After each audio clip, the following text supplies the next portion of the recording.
Hello everyone, hope you're all doing great and had a good weekend. As always, there's a message before the video starts, so if you want to go straight to the video then there's timestamps in the description below for that. And for today I just wanted to share this. You have to realize and constantly be aware of just how powerful your mind is. You can just have one thought and it can cause your heart to race, make your hands sweat or feel like you're going to pass out. Think of the power of just your thoughts and the fact that they have that over you. That's why it's so important to be in control of it all the time. And another thing you have to realize is that if you're in a moment where your mind's racing, you need to slow down and calm your thoughts down. And you literally sometimes need to slow what you're doing and slow your thoughts down. And you'll start to realize that, maybe it's not actually that bad right now. It's just your mind making it seem that way, where you're getting into the primitive part of your brain and your amygdala. So just be aware of that. Having that control over your mind is the only way to get through life, and you have to do that. So as always, I love you and I believe in you. Make sure you check out the podcast in the description below and my Instagram at Joe_the_insomniac. And I hope you enjoy these stories. I love you and take care.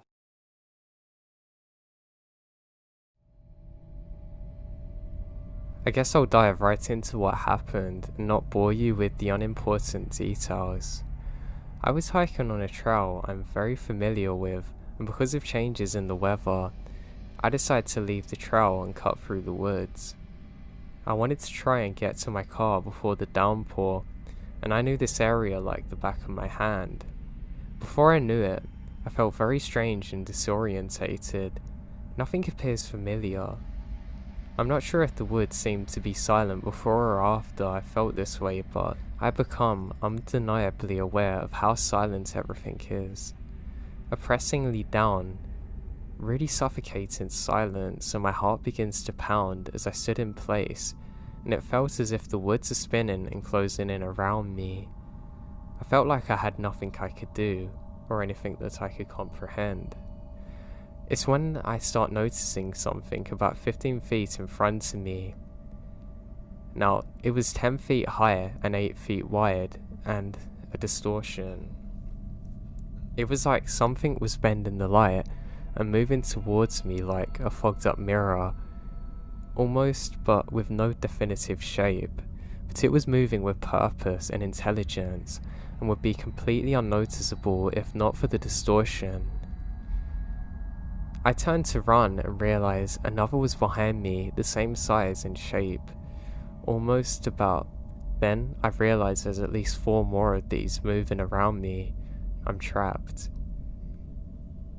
What I was seeing in my brain could not make sense, and I'm in utter shock and panic.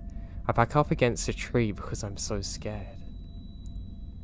I curl up into a fetal position, pull my hands over my ears because they began ringing, and it's a deafening sound. I close my eyes as these intelligent cloaked things moving around me. I saw a white flash, like what happens if you've ever hit something very hard or been punched well. My ears were ringing, and I see flashes, then nothing. I woke up to the rain falling on me. Hours have passed. Everything was normal and I knew where I was. I gather myself, check for injuries and realise I'm completely fine, and drive home. I can't make sense of what happened. I've googled similar events but not found anything like what happened to me. I stumbled across stealth cloaking technologies used by the military, and the technology is primitive compared to what I saw. And there was, something very organic about what I saw. Now, I don't know if anyone's experienced something similar to me, but I need answers. Update. It's really hard to answer everyone individually, but I'm definitely going to be seeing the doctor tomorrow, but I have no history of seizures or other health issues. I'm in my 20s and fairly fit and sound of mind, but I want to make sure. Now, the headaches and blurry vision have only been an issue since the incident.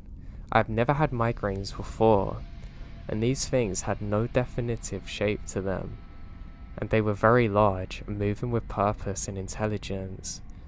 Now I could smell something which I thought was my brain frying from how loud the sound was and how intense the situation was. Now I crouched down with my head in my hands, kneeling in the fetal position out of fear and panic before I blacked out. When I closed my eyes, I can see the less than 5 feet away from me. I can smell a sulfuric metal type smell. Then the flash occurred that was blinding and I woke up afterwards.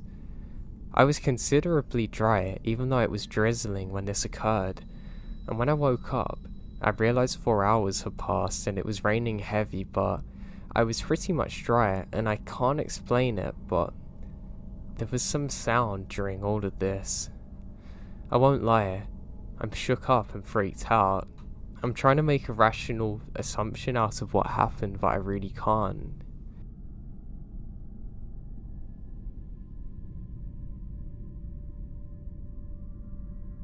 I was coming home late from work one day. I worked as a forest ranger, so that means my hours could go pretty late sometimes. I had a pretty good day at work. Everything was normal. I got in and went to sleep. Now, just because I wasn't at work didn't mean I wasn't an outdoorsy person.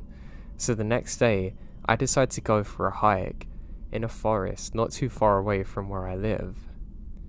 I really like getting out into the middle of nowhere because I find I can really free my mind this way and just think with a clear head. Now eventually I arrive at the forest. It's very peaceful now. I can hear all kinds of animals around. I put in my headphones and listen to some music and start my walk. As I'm walking, I start to get caught up on something that annoyed me, and I'm trying to find ways to think out of the situation. This goes on for a while, and I realise that I'm in a part of the woods I've never been in before. I'm kind of confused because as I look around, I see some mist and fog. I know that I must be near water because the mist is here, but I've never seen it before. As I'm doing so, I can see a dead tree just off in the distance. I don't know what it is about this, but I keep getting a really weird vibe. I look to the left and I can see a person standing up. I can only see the top of them. They must be wearing some strange camouflage or a Halloween suit because it looks like a skeleton staring at me.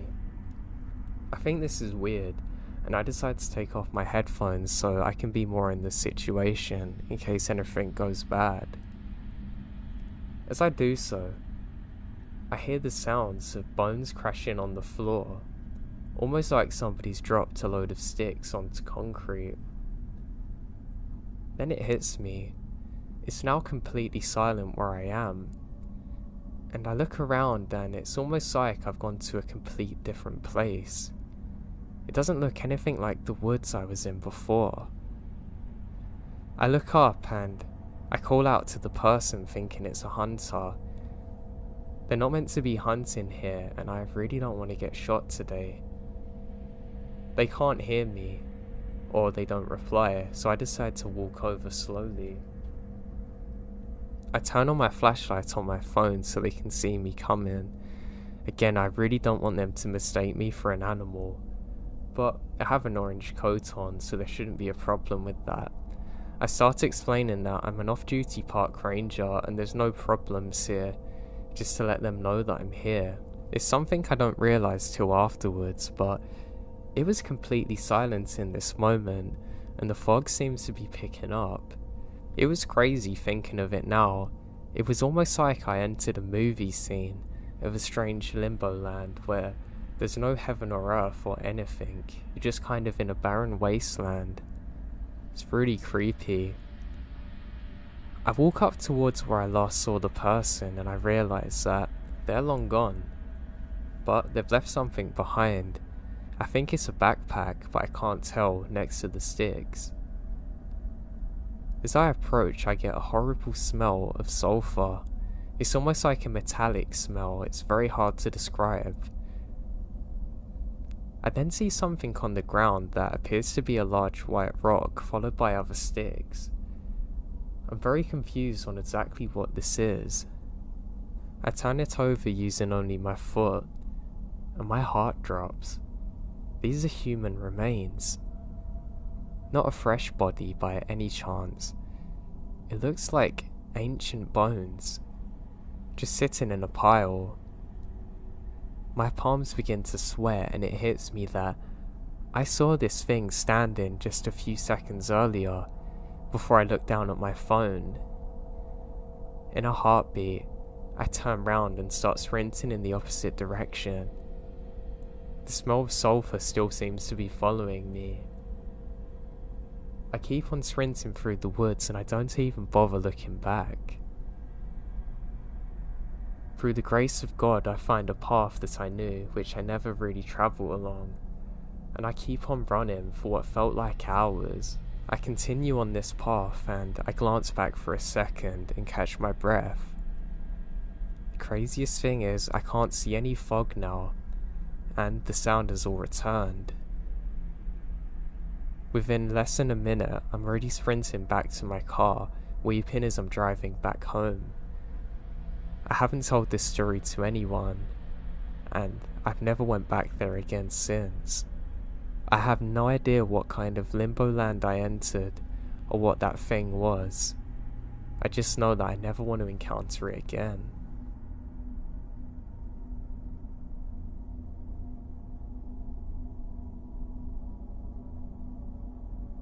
I'm staying in the Pigeon Forge near the Smoky Mountains right now, in a cabin in the woods. There's other cabins nearby though. I was deep asleep last night and my boyfriend was still outside in the hot tub, and he come inside yelling for me to wake up. He said that he started hearing something big moving around the forest. He thinks it's a bear, but he shines his flashlight, and it was like something small moving through the grass that he couldn't see clearly. There were multiple of them, but they were covered by grass and moving in different directions. He only saw one, but it was a little ways in the distance, and he described it as long and tan-coloured skin, slithering around, very fast but gracefully. They're clear as day, and he heard a woman scream saying, "Help me someone," but there's no one around, and it's the weirdest thing he'd sound like it's not a real person, like it's rehearsed or a recording. He couldn't tell where it was coming from. I have no idea what he saw.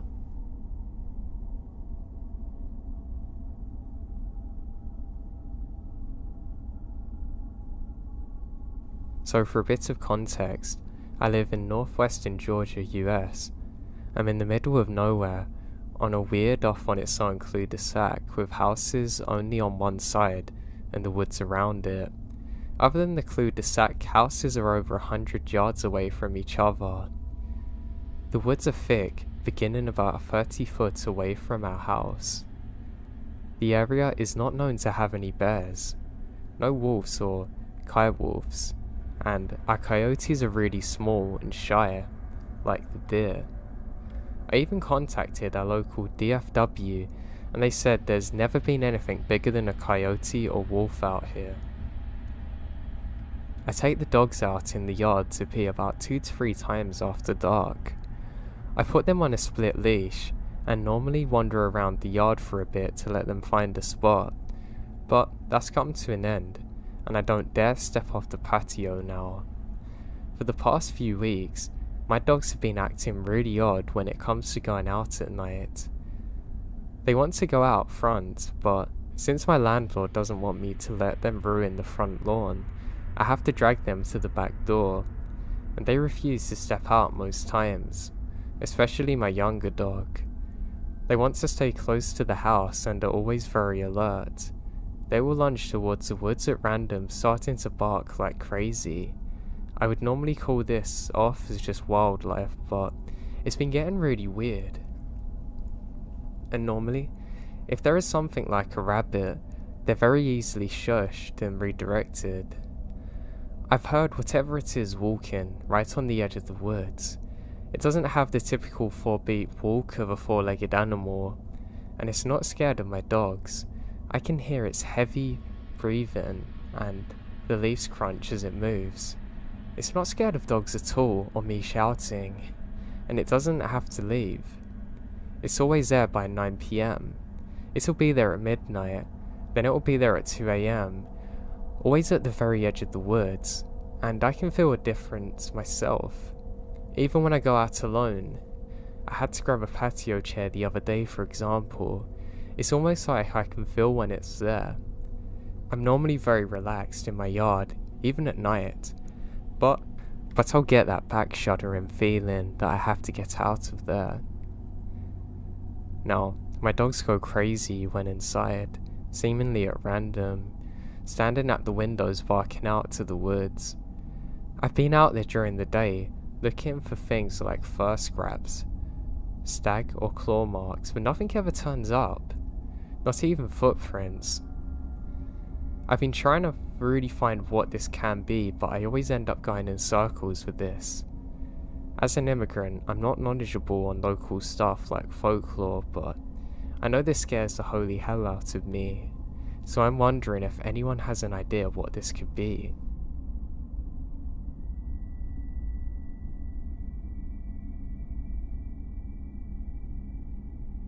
To lay the scene, I am from a small town in Florida, very close to the coast. It's a commuter town, and it's usually pretty quiet at night, but since the state shut down, people haven't been so eager to get home and go to bed so they can get to work in the morning. But I work in the service, and still work just as much as though nothing had happened. I see a lot more people out at night having parties or driving around at weird hours. So one night, my dad picked me up from a closing shift. We decided to take the back roads to get back, because it's faster. It's still fairly inhabited, with houses and a church and a high school on the way, but it's poorly lit. It was an uneventful ride. We're just going like normal, talking, catching up on the last hour or two of my day, until we made it to the final turn onto a stretch of road besides the church. In the middle of the road was a creature, and physically it's very large. It was covered in thick black fur, and for reference on the size, my dad drives a 2005 Dodge Ram. The headlights just reach his shoulders and it has skinny legs. It's hunched over and dragging one of them behind, and they curve outwards, which made me wonder if they're supposed to, or if it was severely bowed. I can't think logically of any animal it could have been, unless it was massively mutated or deformed, but it doesn't make sense. When our headlights hit it, it sunk to the ground, screamed and ran into the woods. The screams were high-pitched and wet, like it was gargling. I saw it stumble off the road and hit a tree before screaming again and disappearing.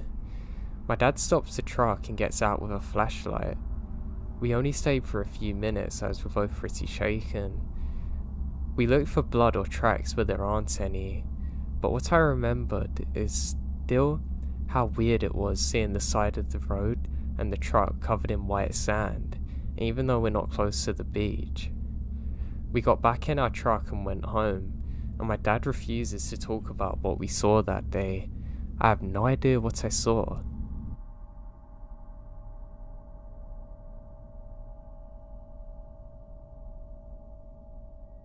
I've spent my entire life in the woods, taking regular hikes up to 20 miles on the weekends deep into canyons and headwaters of the pond, often in the dark fishing for steelhead. I also used to work building logging roads deep in the forest alone. I've seen lots of animals: cougars, bobcats, wolves, turkeys, bears. I've never been frightened, scared, or come across something I couldn't explain. My grandfather-in-law is an avid hunter. He spent his entire life doing it and told me a few stories. During one trip while hiking in a draw on Washington, somebody shot at him from the ridge. The shot put a hole in the stock of his rifle. He yelled and the guy took off, and he never caught up with him.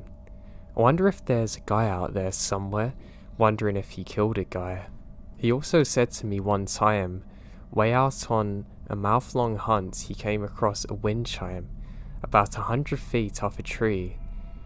It was late fall, so all the leaves were gone, and he could clearly see it and hear it. He has no idea how it got up there.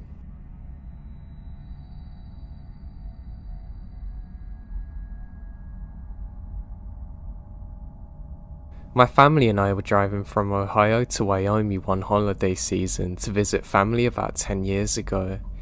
Due to storms further north, we travelled straight west instead of from northwest at first, and split the trip at Omaha, staying the night before heading up through Nebraska into South Dakota. Once we're far enough north, we turned west onto I-90. At that point, it's been over an hour since we saw anyone, and we really needed a public restroom. We're on the state route, so there's no rest areas. Those of you who have travelled with a young child know that they have a bladder limit, and our daughter won't stop begging to pee. SD was similarly deserted, or even worse, as we headed west. Finally, we reached a desperately needed rest stop, as my at the time 5-year-old and I both needed to pee by then. Just as we pull in, the truck that had been following us for a while pulled in too. I didn't think too much of it at first, until I started to open my door. My head was turning to the right when the truck had parked a couple of spots over. My eyes met the driver's, and I just shivered. He was a skinny white guy with scraggly brown hair and dark eyes. I could see he was wearing a dingy/dirty blue plaid shirt. He got out of his 90s brown and cream truck and started rummaging in the bed. I told my husband I didn't want to go to the rest stop alone because the guy's giving me really weird vibes. He thought I was being a little silly but agreed to come with us. Now by this point, the next stop is Wall, SD, about 100 miles away, according to the huge billboards that we'd passed advertising, so he figured he'd better empty his bladder even though he didn't feel like he needed to. I grabbed our daughter and we headed back inside, followed by the guy who had finished rummaging around his truck but wasn't carrying anything when I glanced back.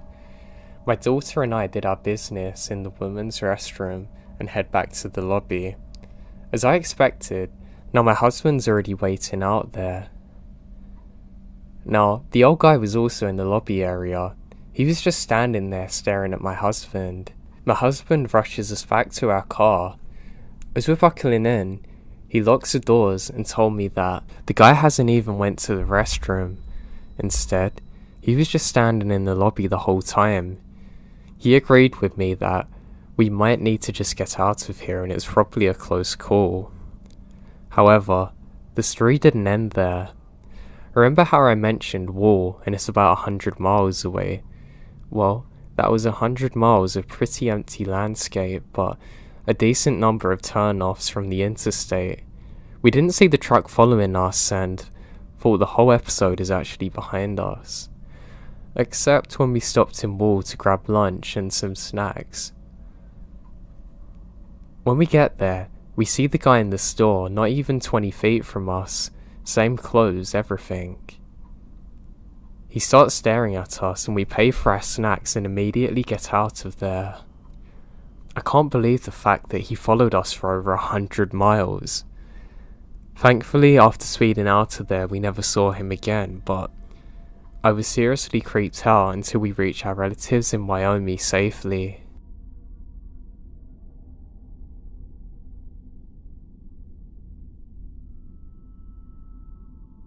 I grew up poor in the mountains of southwest Virginia. We didn't really have internet. It wasn't available. We lived in rural, isolated locations, so no kid would actually go out to play with us. As a teen, I would spend most of my time hunting or riding my bike a few miles to the river to go fishing. I was a stereotypical country boy. I was and am completely comfortable at home in the woods by myself, even at night. We had hounds and I took them out alone at night to go hunt raccoons. I went to our hunting grounds and turned them loose, Same as I've done lots of times before, I sat down and waited for them. We didn't have the best dogs. They were young and not trained yet. They wouldn't normally find raccoons and would try and go for a deer or a rabbit. After a few minutes, they hadn't opened, and that was very odd. I started to walk and call out for them, but I don't get a response. So this is odd. I kept walking and come out into the brush and into a cow field so I can walk easier and go call them in the next holler over. Now, a holler is a small valley in between the ridge lines. As I come out into the cow field, I notice the entire ride line is glowing red. It was the first time that the farmer was clearing brush, and so he has a bonfire burning. I went to check it out and make sure it wasn't starting a forest fire. As I got closer to the top of the ridge, I noticed the glow was solid and not flickering like flames should. There was no smoke that I could smell. I noticed the sheer amount of light, and most of what I thought was colour is actually vibrant red. The only way I can describe it is a stoplight on a dark street that's casting a glow on everything, changing its colour to roughly that. I froze. This isn't coming off as something natural. Where I am is miles off the beaten path with definitely no electricity. It would have been possible for a lifted 4x4 truck or tractor to get there, but no way would it make this much light without a lot of vehicles lined up with their parking brakes on. I had a 20 gauge single shotgun loaded with me. It happened to have a few shells of a buckshot and some slugs in my backpack. I quickly loaded a slug and held a few shells in my hand, ready for follow-up shots, prepared to defend my life. I was terrified. I snuck home as quickly as possible without using my flashlight. I told my mum and stepdad what happened, but they brush it off, and I'm scolded for leaving the dogs in the wood. I guess they thought I was just lazy and didn't want to go after them. The next day, I went back and looked for any signs of what I might have seen. Now, there was absolutely nothing out of the ordinary.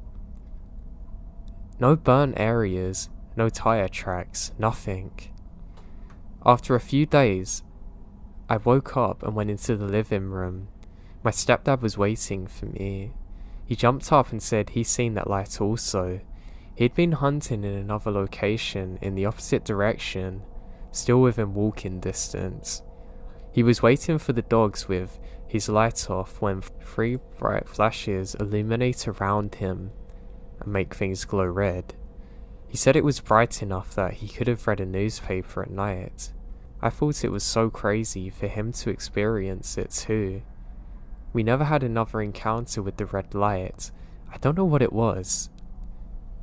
I'm not saying it was aliens, possibly military or something, but I literally have no idea what this thing was.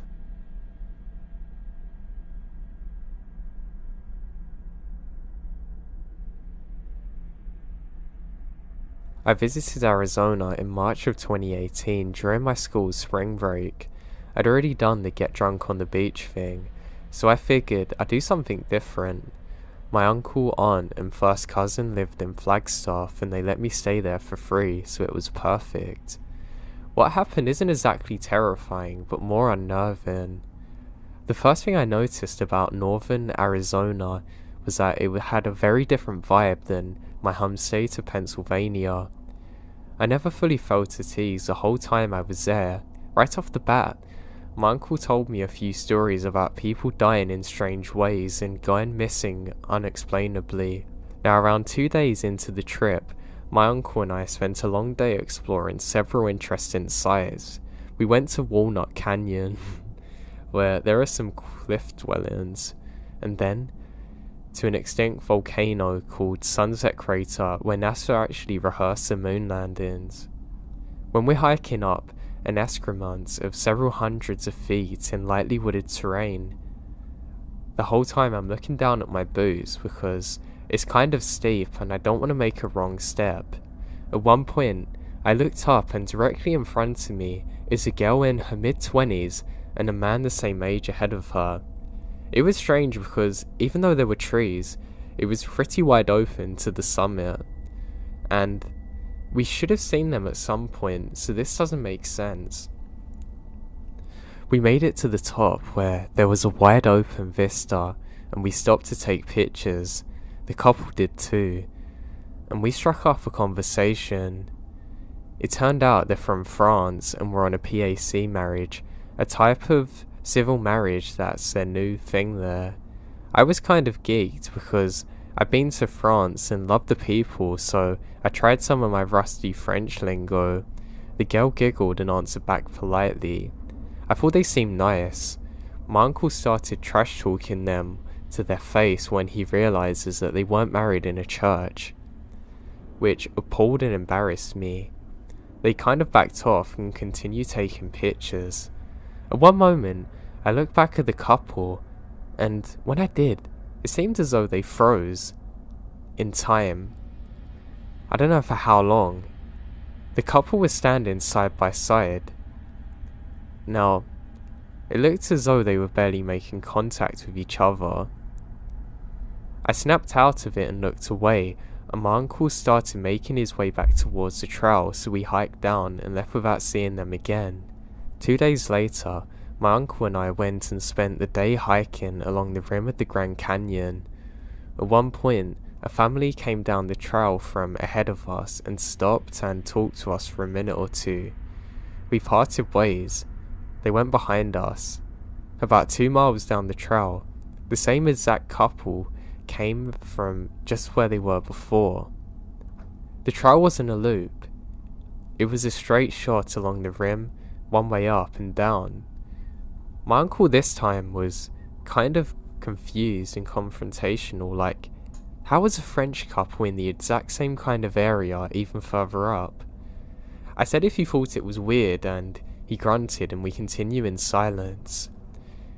Evening came, and we retraced our steps and almost made it back to the truck. We made one last stop at an observation deck to take in the sunset. We spent about 15 minutes there, and it was packed with people, but there was sort of a relevant hush in the air because of the beauty of the moment. I got separated from my uncle in the crowd, but it was quiet enough that I could hear my uncle loudly exclaiming and sort of jeering at someone. I followed his voice. I found it is the same French couple we'd met a couple of days earlier.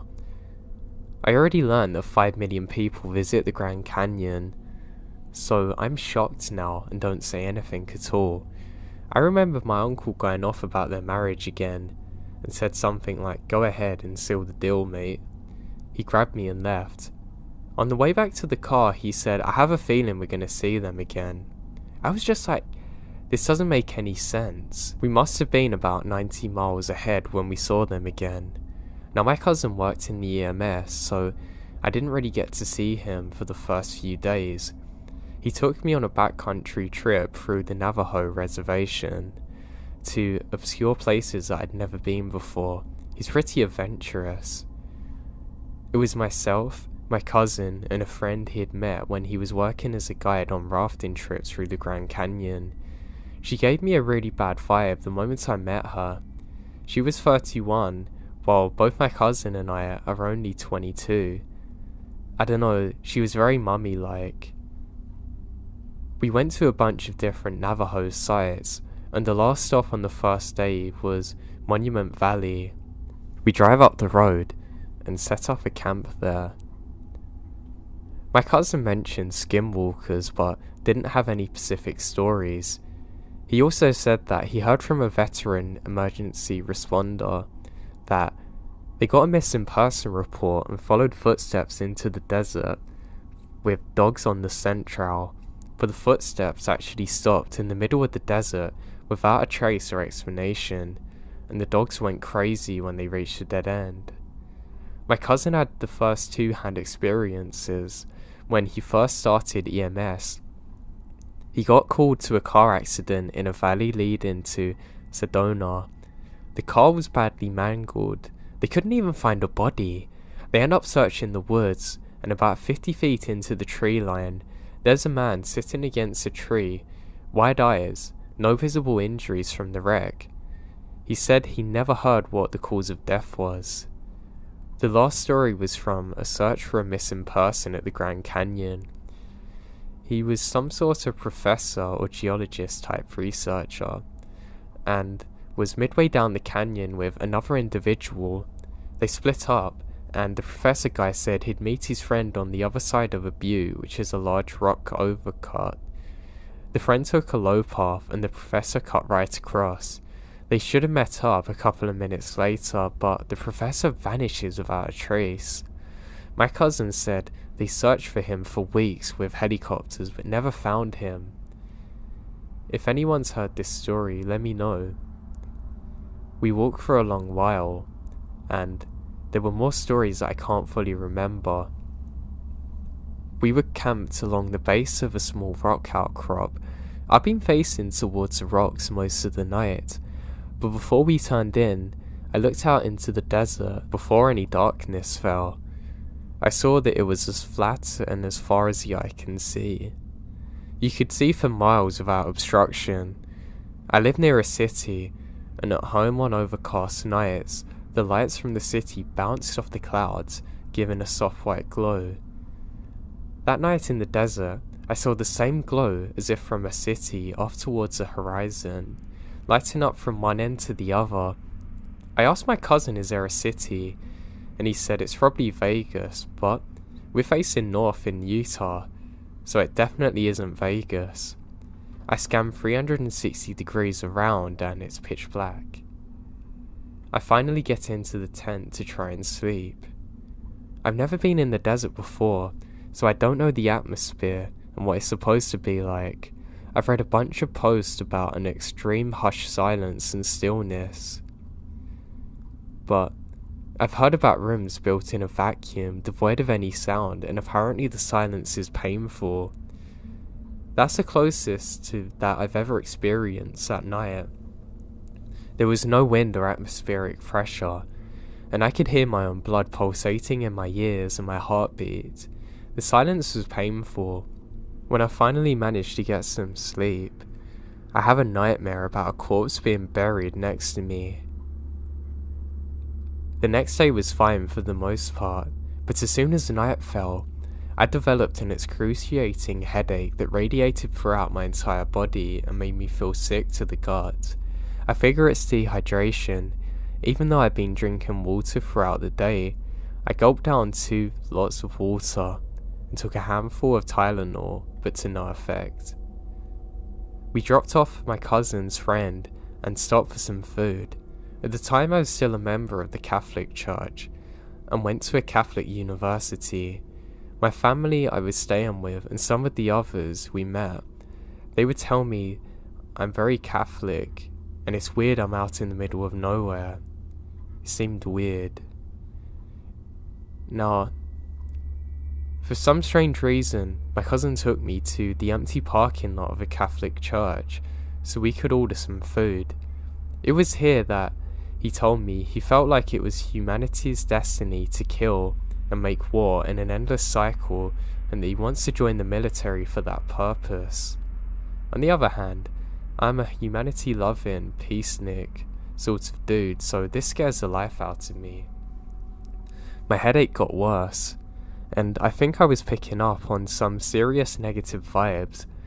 I couldn't eat any food and save it for the next day. Nothing else strange happened, but it was more the accumulation of things that really freaked me out on this trip. Now, as some updates, it seemed like the 2 days we spent out on the Navajo reservation, my cousin and his best friend were trying to squeeze out every last piece of sightseeing they could on the trip, and not for my sake either, but their own curiosity. It was exhausting, and I wonder if they could tell how tired I was. I have no idea what the place is called, but it's near Tuba City, Arizona apparently. It's a pretty interesting place, and it's in the absolute godforsaken middle of nowhere.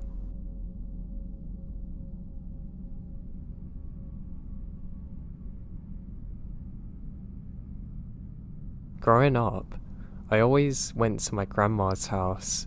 My childhood had a parent with substance issues, and going to my grandma's house was the best. I had friends there, and she lived in a really nice suburb with tons of other kids my age. I made really good friends with a neighbour who had woods in his backyard. Let's call him Mike for the sake of the story. We'd often take little lunches packed by my grandma and go out into the woods and eat them, admiring the creeks and birds, collect pebbles and stuff. You know, kid stuff. This was harmless, and you could usually always see the backs of the houses when you went into the woods. I remembered one day, we made a pack. Mine was in a grocery bag and planned to venture out further than before. You know, you have limitless energy when you're young, and low pain hasn't set in yet from sitting at a desk for ages. I mean, you could literally walk for hours, and probably miles, and not even notice it. So we walk even further than ever. Now we slide down a hill. I remembered being really scared of this, and hilariously, I'm still majorly scared of falling when hiking. But anyway, I got a little scuffed up, but nothing major. Mike was slightly older than me, so I wanted to seem tough and just walk it off. We go deep into the woods, and I remembered being just slightly creeped out, but not enough to protest. I want to explore, too. This hasn't changed. This is in Western PA, I should add. We weren't in the rural areas of my state, but some of the suburbs do intersect with trails and nature preserves which can go on for acres and acres. We came upon a tent in the middle of frickin' nowhere, and I remembered being terrified. My grandma gave me a lot of freedom because I was responsible. This was in the 90s. Aside from needing to be home before the streetlights every night, stranger danger was something she drilled into my head. This set off the internal stranger danger alarm loudly, but I was too afraid to leave Mike's side. So we approached the tent, even though everything inside of me is telling me to get out of there. Mike goes up to it, and tentatively I follow him. At first, I thought somebody was camping, but it still looks more permanent than that. Anyway, there's a fire outside and smoke burning, but it's been doused. There were bones everywhere, skulls mostly, tiny ones, which, to my unattained eye, look like animal bones. There are also little pelts of animals covered everywhere in what appears to be paint and symbols. My adrenaline kicks in and I ran, Mike also. We ran so far and so fast that we fell down the side of the hill and ended up emerging from the woods on the other side of a shooting range. The men firing were screaming at us to leave. I was so scared of the tent that I didn't process the real danger which was at the shooting range. We definitely could have died very tragically because of that. So looking back on this memory, I was wondering, what the hell is this guy doing? There were literally bones everywhere and symbols.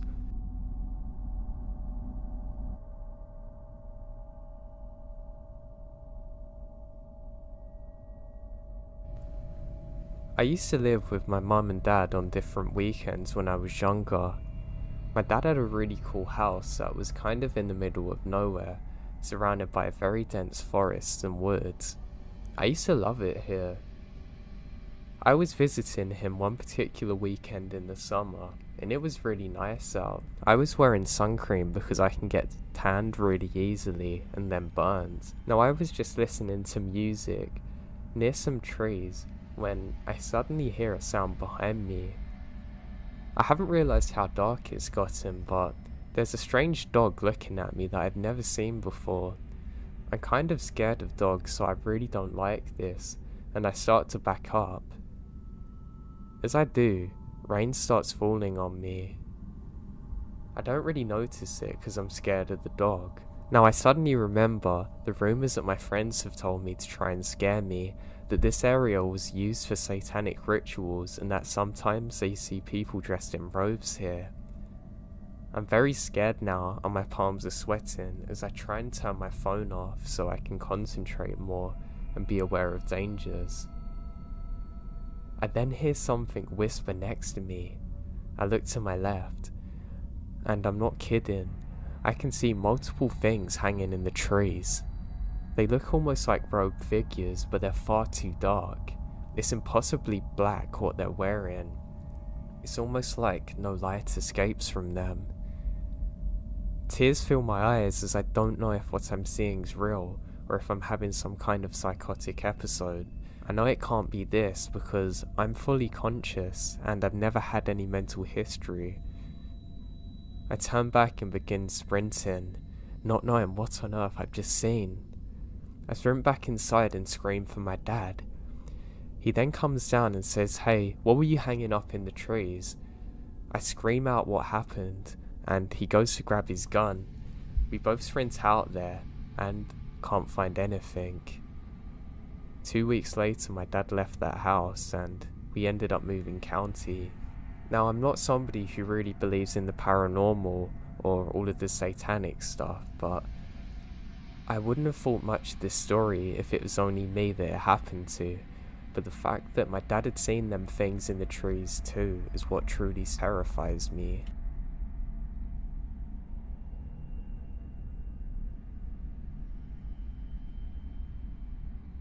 I grew up in a very small town in Metro Detroit. Back in 2006 when I was 16, I would take my family dog for a walk every day. He was a Portuguese water dog, and often people would stop and say, "What kind of dog is he?" This particular time, an older man, probably late 40s or early 50s, in a white van of course, pulled up next to me saying, "What kind of dog is he?" I told him kindly that he's a Portuguese water dog. Not at all surprised by the question, he proceeds to try and converse in a small talk with trees around him, looking around anxiously. As I would answer, I noticed he's not paying attention to me. He was almost undressing me with his eyes. He had a look in his eyes, almost like he was getting ready to pounce. I don't know how else to explain it, but to this day, no one's ever looked at me the same. That's when the alarm bells went off to get away from him. I literally turned around mid-sentence and start panic walking opposite to where he is. I go to my left as I know he can't follow me unless he gets out. As I walk away, he screams, "Hey, where you going?" I pretend not to hear him. My mum ingrained in my head to always trust my gut. Something about the guy felt off and really scared me. I tried searching for kidnappers/serial killers who drove around in white vans in 2006, but haven't found anything yet. I often think about what could have happened if I'd fallen into the whole idea of being polite, the way women are forced to think. Let this be a reminder to parents to tell your daughters always to be cautious around weird people and to trust your gut.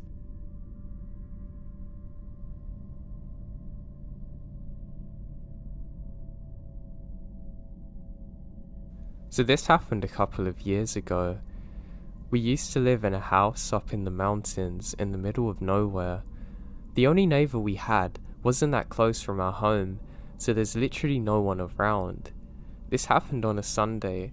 I had my daughter, she was 13, come in for the weekend and she was sleeping upstairs. I was in the living room watching TV when I decided to go outside to look at the stars. The thing is that I had to let my door semi-open because there's only one handle and the other side of the door can only be opened with a key. I'm outside stargazing for about 5 minutes and I felt like I could smell a weird smell. I went back inside. It's 3 AM and I decided to sleep. I then woke up at 6 AM. I could see the sunrise, so I decided to open my window as it's extremely hot and stand up at the edge of the window. Suddenly, I felt like a hand was pushing me in my back. I got pushed from my window by someone. Thing is, it's only me and my daughter in the house and I got pushed out of my own house by a stranger.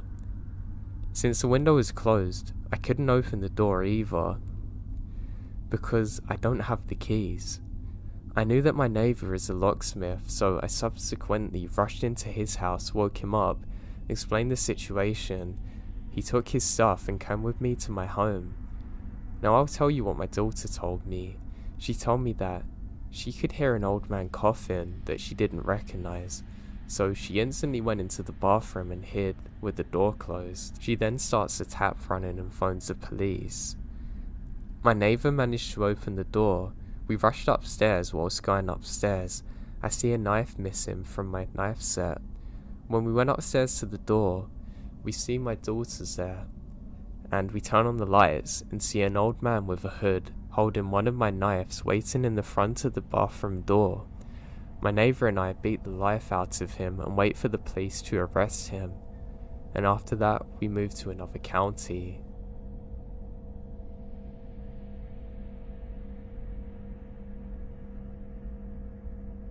This happened a couple of summers ago, as my boyfriend and I were driving home along a remote Forest Service road in British Columbia, Canada, returning from a camping trip. Now, we're pretty familiar with that area that we're in, having been there several times before. Typically, the only people we encounter out there are a good 70 kilometers away and are fellow campers in off-road vehicles or logging trucks on the job. This particular day is beautiful, sunny and warm, mid-June. We were bumping down the road at a good clip when we saw a man coming out of the bush and begins frantically waving at us.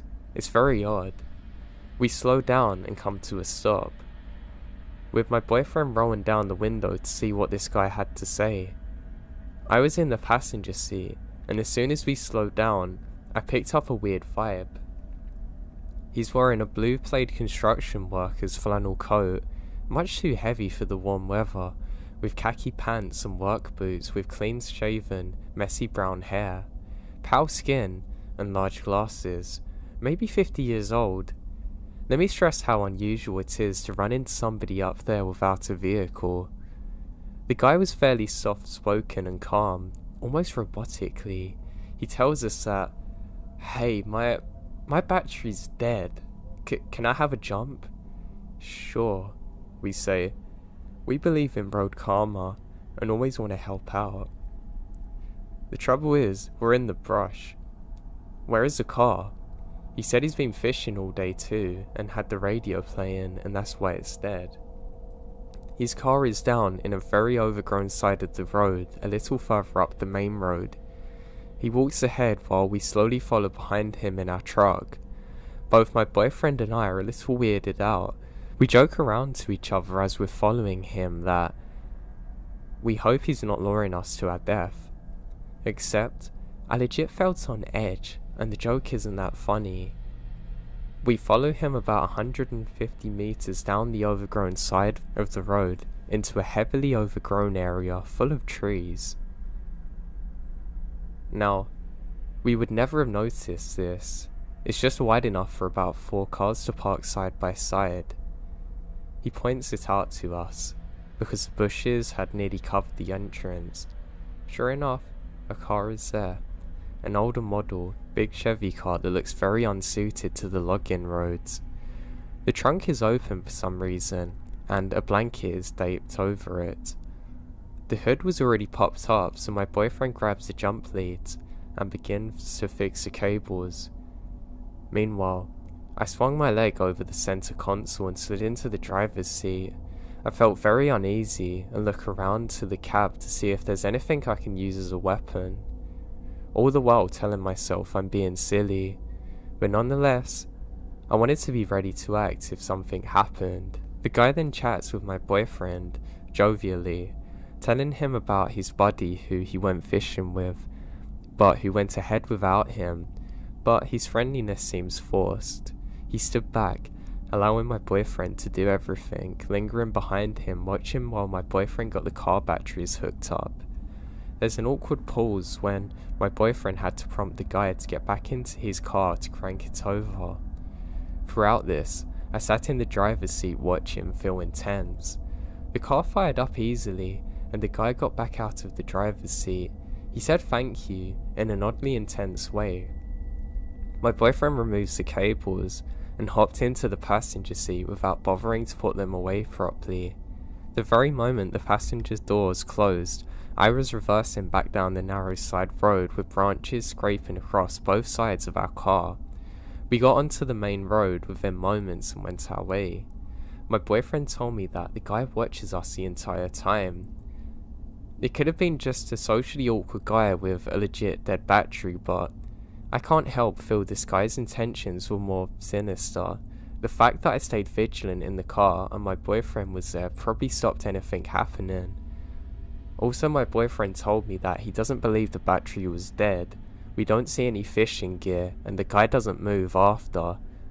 He was lying about being in a rush to get out of there. He's just watching us leave with a weird smile on his face.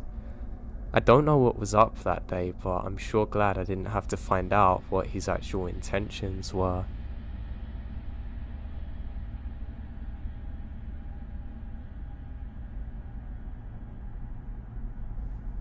In the mid-80s, my mum worked at my school in a different class to me when I was in nursery. To get to school, she always took a shortcut over the heath. About 2 weeks earlier, there was a local girl who actually went missing. The last time someone saw her, she was over the heath. My mum said she wasn't concerned by this as she grew up over there, and it's summer in the middle of the day. And the route she took was quite busy with other people walking dogs and golf balling. Now one day, my mum set off. Halfway to school, she stops thinking she was being stared at. She looked over her shoulder and, at the top of the hill she just walked down, there's a very large man in biker's leathers and a helmet. She said she couldn't see his face and that made her feel very uneasy knowing she's being watched. She said it was funny because she hadn't seen him coming down the hill or heard him, but there was a heavily wooded area opposite the hill, and my mum said that she thought that he might have walked through there, but he wasn't riding his bike. That would explain why she hadn't seen him there before. My mum said she felt uneasy by the stillness and interest, so she starts walking faster to put a healthy distance between them.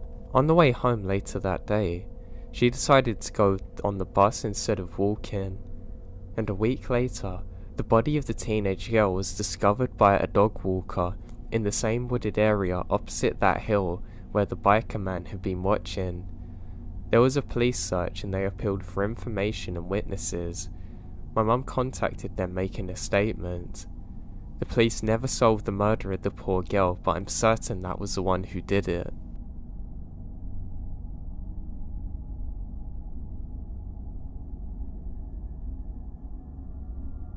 This story happened when I was in college. There was something about my early years in college that just seemed to bring a range of experiences that ranged from creepy to terrifying. I don't know what it was about that time in my life. This experience is somewhere in the middle of that.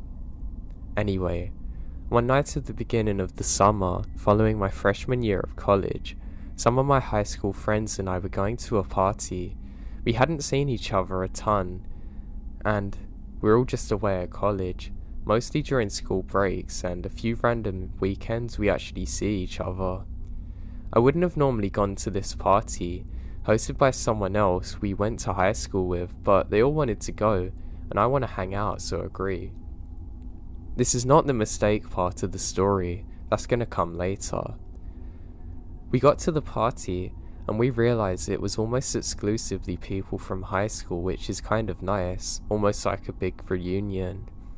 Soon my prior inhibitions were gone, and that was only partially because I started throwing back screwdrivers the moment I got there.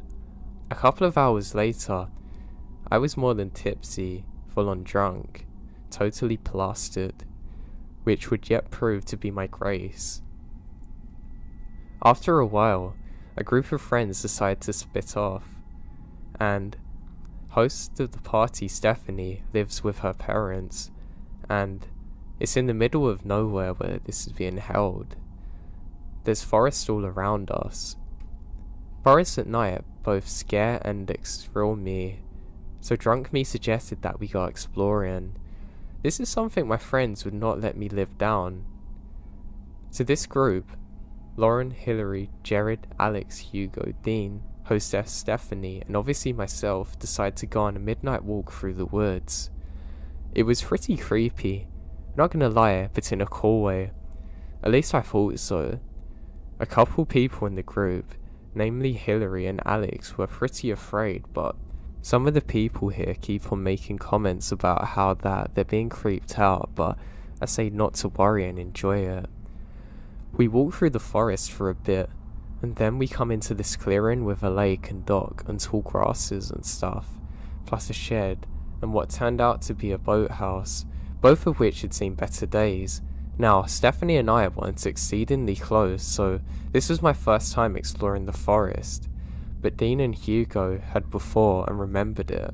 They mentioned that this isn't part of the property and we shouldn't be here. It was like suddenly Stephanie realised where we were, and her eyes got super wide and she looks nervous. Or more worried that we're gonna get in trouble. I told her everything was fine since you can just trust the judgment of a drunk person and because everyone else is drunk, and they all agree with me, except for Steph, but she was outnumbered and not okay with going back alone. I suggested to play hide and seek and almost everyone agreed. Honestly, I don't know why people were listening to me. If we're sober, this wouldn't have happened. Now, Hugo was forced to be it because we're idiots and said he didn't have a choice. So, he went into the woods and counted while we all ran and hid. I see Dean dart into a shed, but everyone else ran into the woods. I decided to duck down in the tall grass, which varied in height. Sometimes I could kneel, and sometimes I had to be on my belly to be concealed.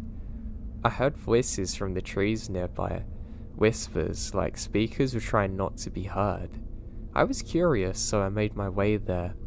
First on my hands and knees, then eventually army crawling as the grass got shorter. I nearly crapped myself when I ran into Stephanie in the grass, who turned out to be doing the exact same thing as me. As we got closer, we realised that it was Lauren and Jared. We're laying there for a little bit, then we hear somebody running through the grass, heart pounding. I turned to see who it was, and Hugo threw himself down next to Stephanie looking terrified. I hissed because there was no way he'd counted as high as we told him. He looked around frantically and told us what he had seen. I'll never forget this because of the sheer terror in his face and voice. "Someone's in the woods," he told us. Stephanie tried to tell him that it's probably someone else we knew, but he said no. He saw the guy hide behind a tree, and he seemed to be in his 40s. He said the guy looked rough too, and he had a very bad feeling about it, so he booked it. It was basically by chance that he found me and Stephanie. "He's looking for someone, or something," he said, telling us that the guy was shining a flashlight too. As if on cue, someone came walking out of the woods and called out, "Jim, you out here?" angrily. This isn't right, and it's about to get worse. That's when we saw the shadow of someone throwing a boat down the lake towards the dock. The first guy walked onto the dock to meet this guy. He then demanded, "Where is he?" The first guy sounded angry, like he was expecting someone else to be here. He then said to his friend, "Yep, I messed up." They proceed to argue, and though I can't hear what they're saying, they're furious at each other. I was worried about the fact that we were so close to them, and they were doing some pretty dodgy things. We need to get out of there. I knew that, but Dean was still in the shed, which was close enough to the boathouse to comfort the given situation. Lauren and Jared are oblivious to the situation. Then we heard someone running through the woods, but like they were trying to do so quietly, I turn and see Hillary. It looked like she was trying to find somewhere else to hide, unaware of what's happening. And with that, I saw her run towards the boathouse, like time stopped, and I didn't know what to do. Honestly, I froze, but Hillary hesitated when she got to the door. She would later tell us that she heard voices inside, and then the door swung open. Hillary was now hiding behind the open door. The first guy stood in the doorway looking around. He must have heard Hillary, who was not being nearly as quiet as she thought she was. If he closed that door from the outside, he'd see Hillary, and then we'd be well and truly out for it. Luckily, he slams the door again, looking more angry. We had to get out of there, but we still had to get Dean, Lauren and Jared and find Alex. We didn't have a lot of time to think, so we had to be fast. Suddenly we see Hillary sprinting towards us. Dean emerges from the shed, and Lauren and Jared suddenly appear too. Alas, 2 men from the boathouse heard us too, come running out. They're all sprinting. I've never seen anything like it before. All of us run too. At some points I start to fall but manage to stay up. The guys chased us for a while too. We kept running until we got back to Stephanie's house. The party was still going on, and the men hadn't followed us all the way back. Not beyond the woods at least, but we're still pretty scared. I called my brother to pick me up as soon as possible.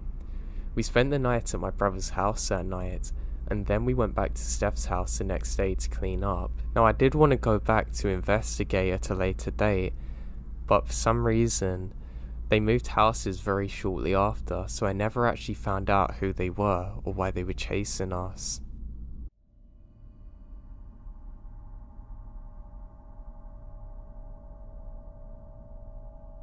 I know this is going to be way out there, but I have to get it off my chest and see if anyone has any theories. So my mum and I used to go on annual road trips, which included stopping for any points of interest along the highway, abandoned buildings, beautiful lookouts, tourist spots, etc. I remember one year when I was about 9, where we spent 11 hours straight on the road. At the time, my mum was big into documenting everything on her camera, so she decided to bring it along and got some awesome shots of the mountains. One of the neat things we found was a sort of rest stop and hiking area. We followed a path for maybe 20 meters when we come up to an old brick building. It was starting to crumble, and there was moss and mold covering its exterior. We were never sure what the building used to be, but we figured it must have been a random historic landmark if they kept it where it was, instead of actually demolishing it. We just thought it was really weird. We took a look inside and realised that whatever it used to contain was long gone, as the entire interior showed obvious signs of a bad fire. Everything was covered in soot. All that was left was an old fireplace and some scattered tiles. The main room had 2 brick support pillars, which hundreds of people had scratched their names into. I found a small chunk of rebar and carved ours into one of them as well. Afterwards, we left and carried on with our journey. That's where my memory of the day ends. Now recently, my nana gave me a couple of old boxes of my mum's stuff to go through. She ended up passing away when I was 16. One of the boxes had a couple dozen VHS movies, things like Escape from LA, Ren and Stimpy, The Goonies, all that good stuff. There were several unsealed tapes though, that were not labelled, which I immediately recognised as some of my mum's old home movies. I was thrilled, as now I can see my mum again in her glory days. It's extremely meaningful. After finding a VHS player at a pawn shop, because who still owns one in 2019, I started popping the tapes in to see what's on them. School recites, parties, typical stuff. The third one though, that's from 14 years ago.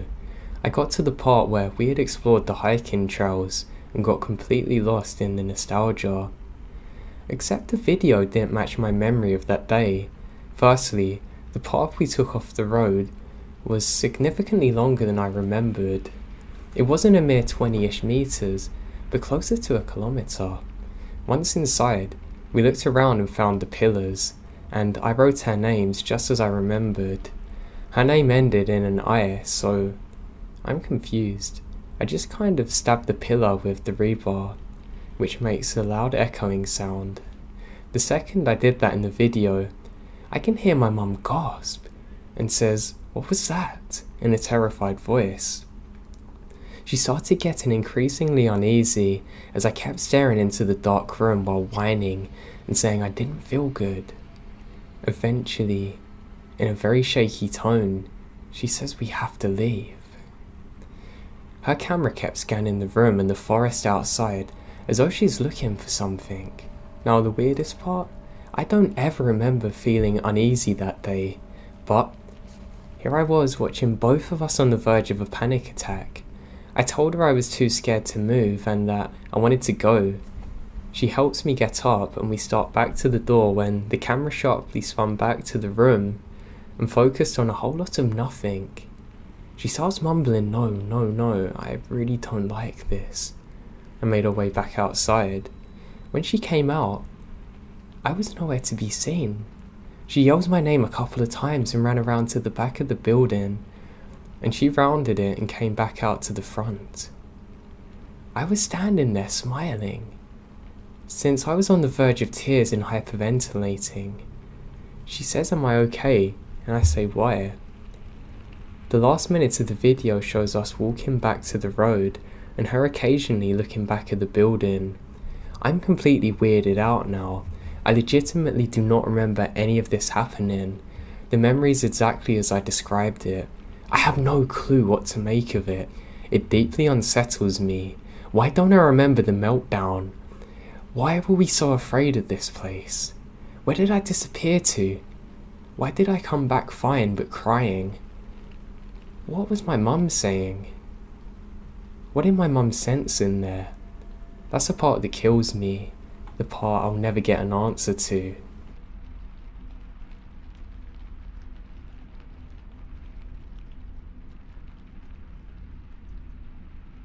Over the years I've been on Reddit, I've shared a handful of stories to the sub. This is one that I've been saving for whatever reason, and I think I'm ready to share. This is probably my last post on Let's Not Meet, since it's not very often that something happens that's worthy of a Let's Not Meet post. I've shared a few of my experiences, and I think I saved the best for last. Everything mentioned here is 100% factual. Long read, but I believe it's worth it. I grew up in the south, tons and tons of beautiful places to see that haven't been taken over by concrete yet.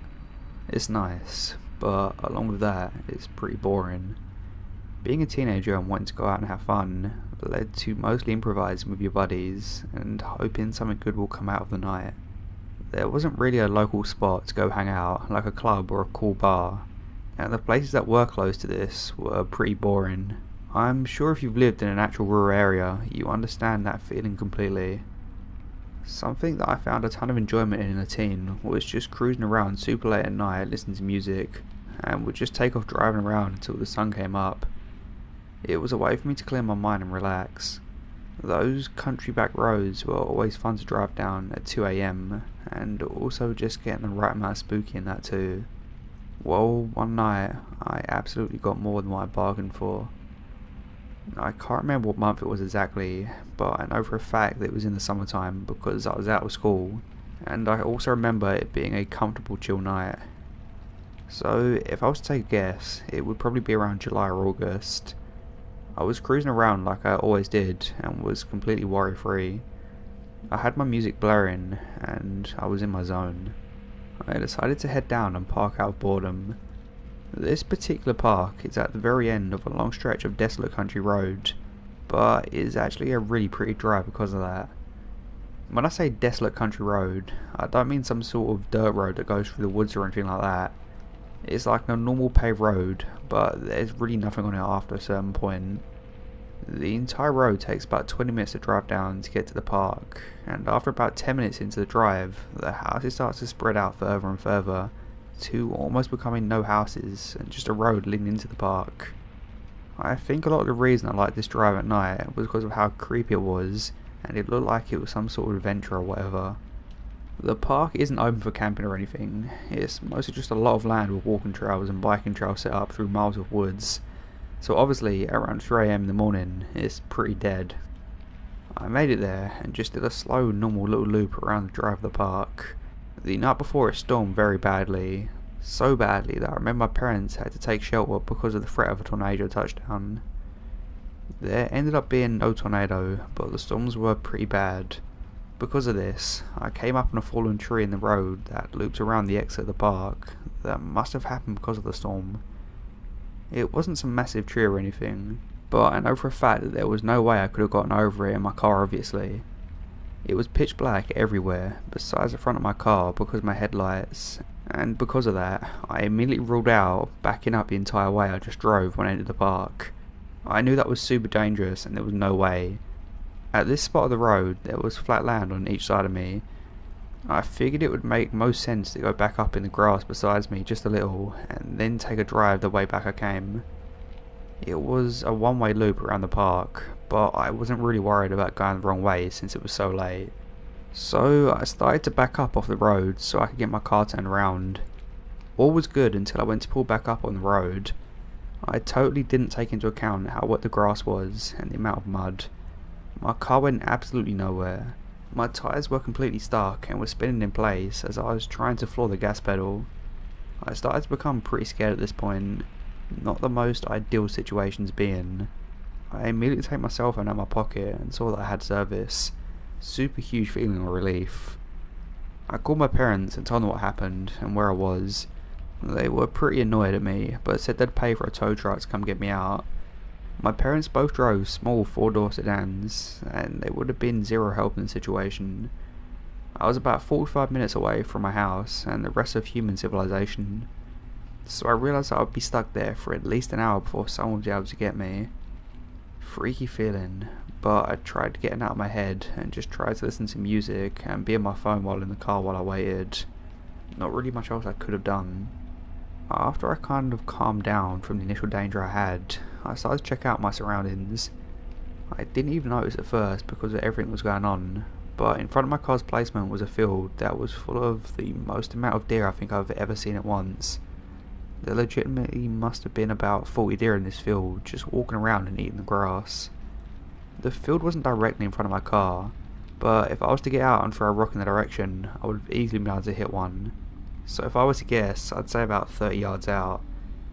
This didn't really help me with the creepy level going on. Looking out of the front of your car and seeing an AEI reflection staring back at you is a bit of an alarming feeling overall. But I was relieved it was just a field of deer. I watched them for a little bit, but I was quickly over it and started to browse through my social media apps while waiting. They seemed to have been over a lot quicker than I was, because they all went back to walking around and eating once they figured out that I wasn't going to attack them or anything.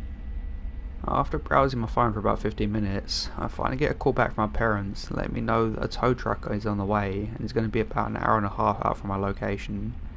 Still to this day, I remember hearing that and having the thought, you've got to be kidding me. I understood that me and only me was the reason I was in the situation I was in, so I couldn't really be mad at anyone else. But that was very obviously not what I wanted to hear. I decided that the smartest thing for me to do was just to make sure my doors were all locked, lay in my back seat and take a nap to pass the time. So that's what I did. Okay, here we go.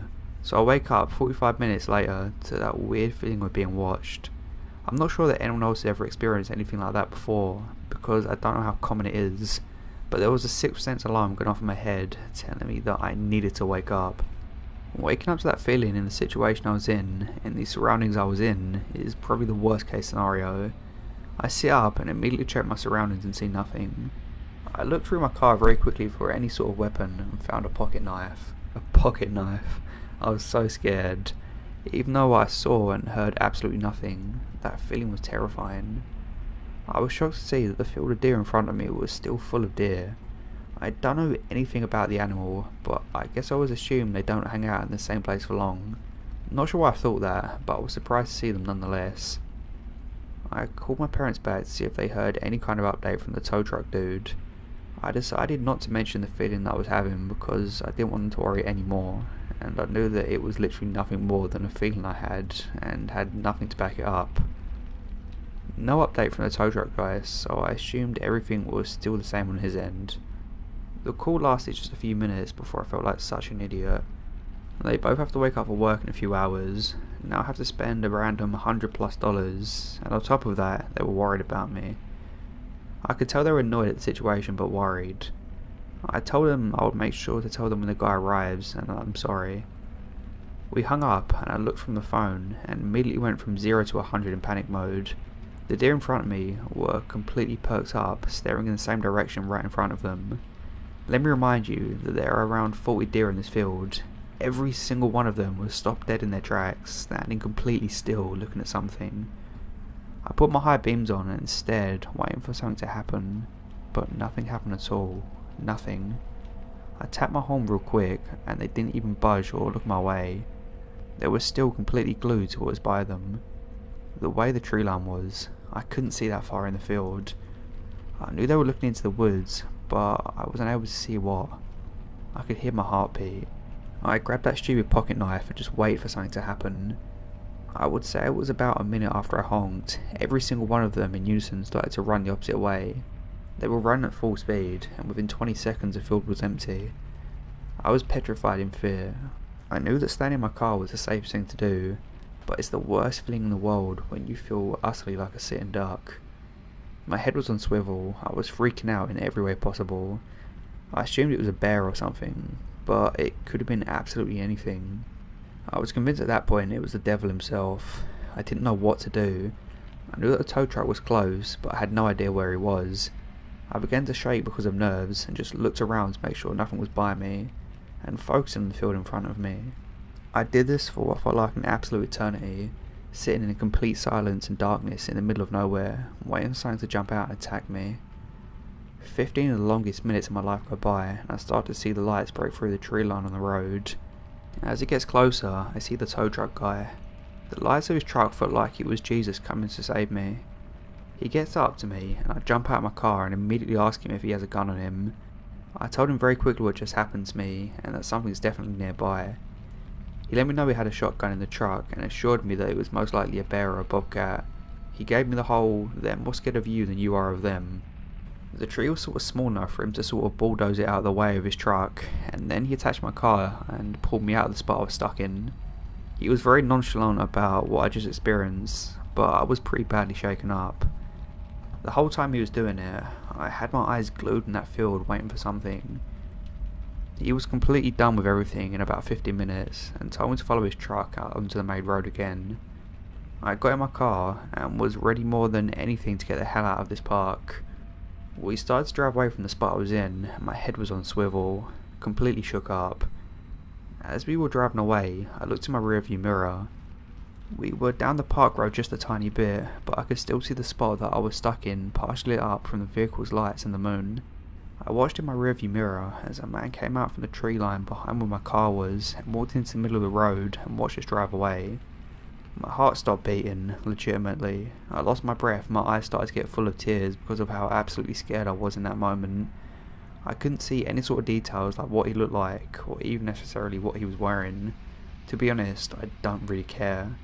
The feeling I felt driving away from that spot, knowing he was right there the whole time watching me as I was freaking out looking around, watching me as I was completely alone for a long time, maybe even coming right up to my window and watching me sleeping.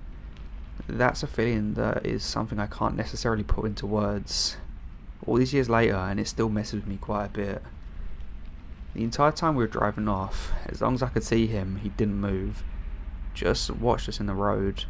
A million things went through my mind. I was scared there may have been multiple people on the road waiting for us.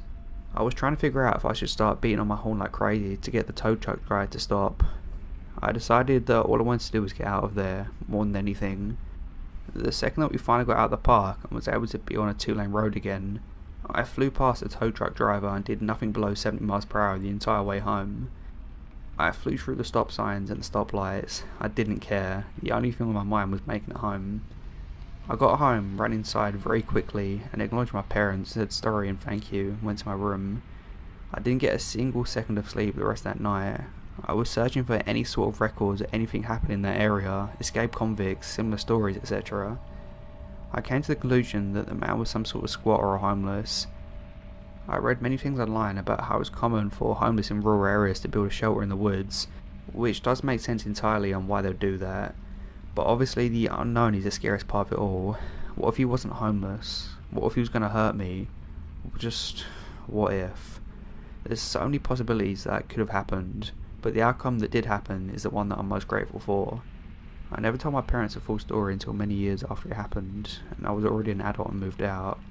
It freaked them out too when I told them. I never went back to that park. Even though I no longer live by there, I still have no desire to ever go back there. I don't think I could even go back in broad daylight with a ton of people around. I also made the decision to stop doing those late night cruises. I did it a few times after that with people, but even then I felt very uncomfortable and on edge.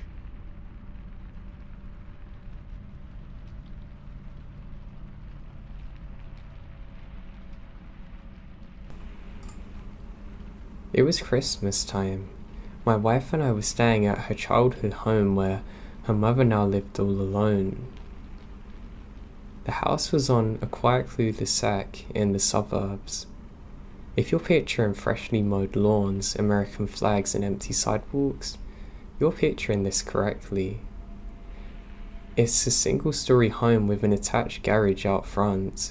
The garage has 2 doorways, one that leads to the garden and backyard.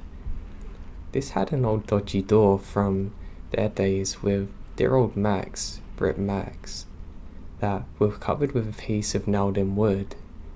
They had always made me slightly uncomfortable before, but I figured it had been that way for years, so what's the worst that can happen? The second door leads to the kitchen, hollow core. It could stop a mouse, but not much else. Definitely not something that wanted in. So we're asleep in my wife's childhood bedroom at the front of the house at 3 AM. I was in that deep, dark recess of sleep.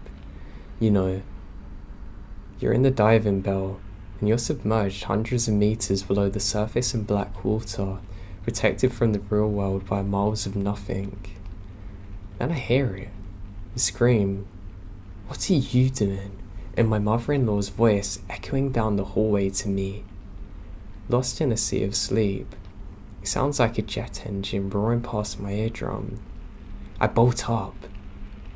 What happened next happened in a couple of seconds. But about that scream, even though I was dead asleep, I heard it to be awoken with a sense of urgency. It wasn't an "oh, you scared me" type of scream. This is different. And I knew it. Not consciously, but my lizard brain, the piece we retrained from our primitive ancestors, knowing something's wrong. I watched and read a fair amount of true crime, and this scream is horrifyingly similar to ones you hear on that. The one that says, "This can't be really happening to me, can it?" Honestly, in that second of the night, it sounded like someone was about to be murdered. You ever wonder if you're a fight or flight type of person? I always have, and I come to know something about myself that I'm a fighter. I leapt out of bed and growled, yes growled, "I'm gonna kill you," and took off running. I tore open the bedroom door, running into the hallway. There, at the end, I saw my mother-in-law. She has a full nightgown on. Look of utter shock on her face. Standing still, we make eye contact as I continue towards her. Then she turned her head, looks directly into the kitchen. I hurry past her and around the corner into the kitchen. The hollowed door is obliterated. Shards everywhere. I look through the open frame and see the electric garage door is open. I push ahead. As I run into the garage, I hear it. The sound of someone hopping into a car just out of view. Just as I make it to the driveway, I see a car peeling out from the sidewalk adjacent to the house. But the adrenaline is still pumping, and who am I to say no to adrenaline? Like an idiot, I run barefoot after it. I give a good go, but I'm no Michael Johnson, and he can't even catch a speeding car. It soon vanishes down the street. I'm now stood here on my own. The police show up within 3 minutes, which, I have to say, Makes me feel a lot more at ease. They take our statements. My mother-in-law said she heard a noise, hollow knocking on the door, and walked into the kitchen where she encountered a burglar, a small-framed woman. The police theorized she was working as part of a team. Her job was to squeeze through the dodgy door, kick in the hollow core, and open the electric garage for the others. According to the police, they very likely thought that nobody was in. Fortunately, my mother-in-law caught her off guard and screamed. But it feels good to know that everyone was safe, and to learn that I guess I've got a little fight in me. And for the record, we've bought the heaviest goddamn door that you'll ever see. I'd like to see a mouse try and get through that. That's funny.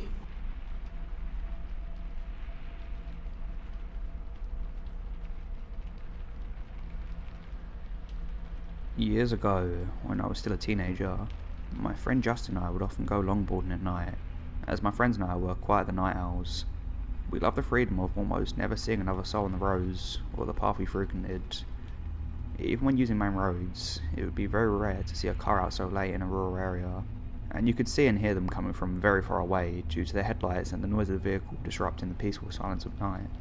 We were really into it at the time, and would often ride our boards for miles and miles, sometimes not arriving home till sun was up.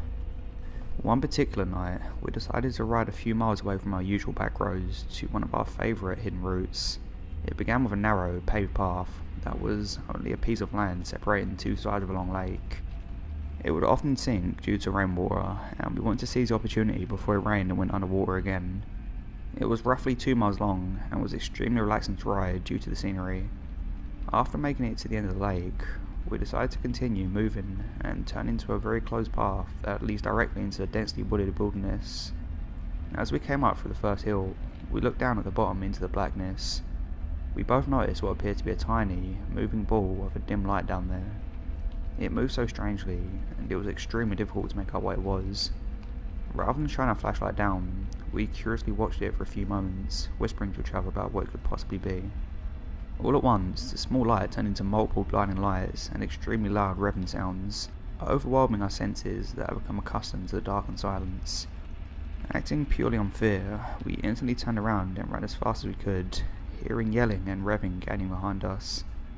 By sheer luck, we managed to run off the path into a very dark, very overgrown hole in the side of the hill overlooking where we'd just come from. We decided to hide in the natural dugout in this hill, hoping that the plants in darkness would be enough to protect us from whatever was out there. We watched our pursuers ride up to where we had originally been standing. There were 4 men, 2 on 4 wheels, and 2 on full-size motorcycles. They were yelling at each other about something, but we couldn't make out exactly what they were saying due to the distance we covered.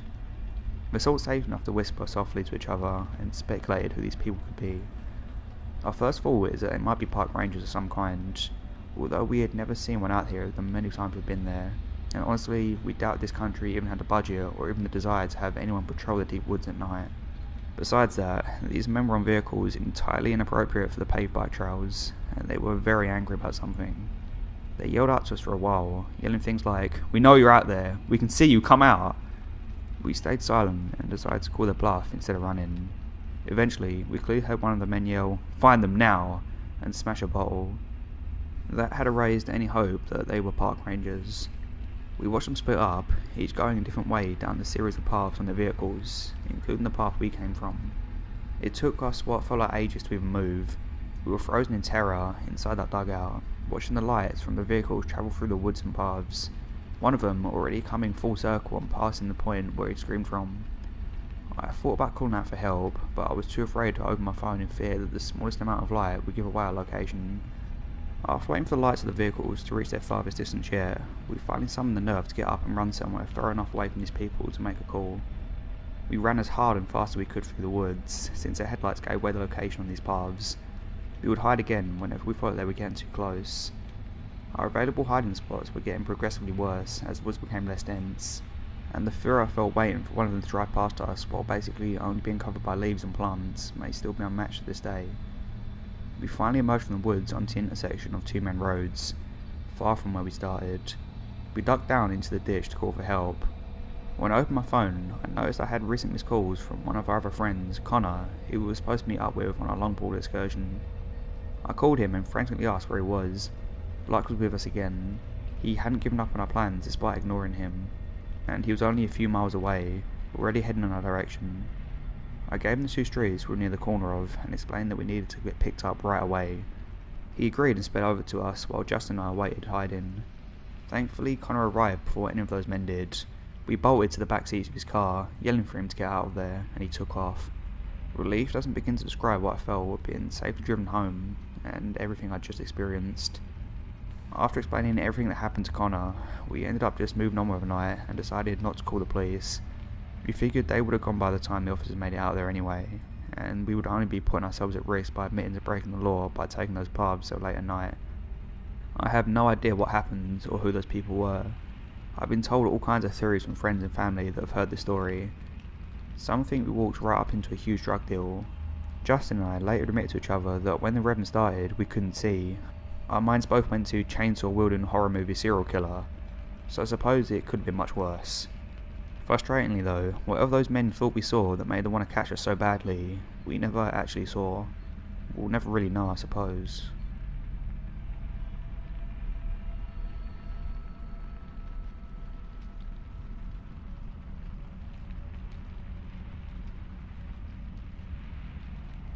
This is the most terrifying moment of my life, and always will be. My family and a family friend's family were going on a hiking trip to the Appalachian mountain range. We rented cabins at a camping site and arranged for certain paths to take the following day. It would be a 4-day trip. The first 3 days went great. We saw wildlife, had a good time and spoke a lot, but on the 4th day, we were taking a trail that was more secluded and overgrown than the rest. We were walking for about 30 minutes when I was hit with this overwhelming feeling of uneasiness. The feeling just stayed there no matter what I did. And then, everyone else on the hike denies this, but I hear singing in a language that I've never heard before. It's like the singing described in the myth of the sirens, sweet yet enchanting. Yet the music invoked a feeling of fear down to my bones. Everyone else seems completely oblivious to it. I'm telling my dad that something was wrong, but he just told me I was probably tired and that we're gonna stop soon. So about 5 minutes later, the singing just gets louder, my heart's racing. We had to stop to rest and eat. I wish with all my heart that we hadn't stopped. About 2 minutes into our little rest, the singing's getting progressively louder. My nerves have not settled. Then, everything goes silent. Everyone in our group, which is about 12 people, suddenly turns to our left. A figure that's very tall in a black coat was barely visible between the trees. It's a woman, much taller than people are supposed to be, with pure white hair flowing out of her hood. Her head is down, but her face is still visible. All I can make out is that her skin's very pale, like old paper. As we watch, she just stalks closer to our group, finally stopping dead at the edge of the tree line. And she looks up, and I swear to God, as long as I live and breathe, I can't forget her face. Her eyes are white. She has a pointed nose and pale lips. She stares at us for a moment and smiles. That's horrifying. She has no teeth.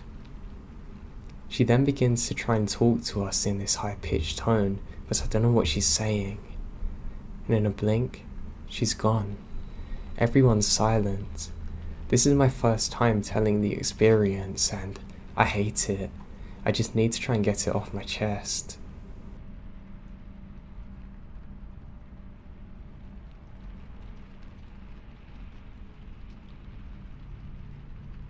I was a kid. My parents sent me to Christian camp every year during the summer. Despite the Christian atmosphere, the campgrounds were wrought with ghost stories and rumours, most of them made up. The campgrounds had some history, and the founders of the camp had their own cabin, which was repurposed as a campus cabin.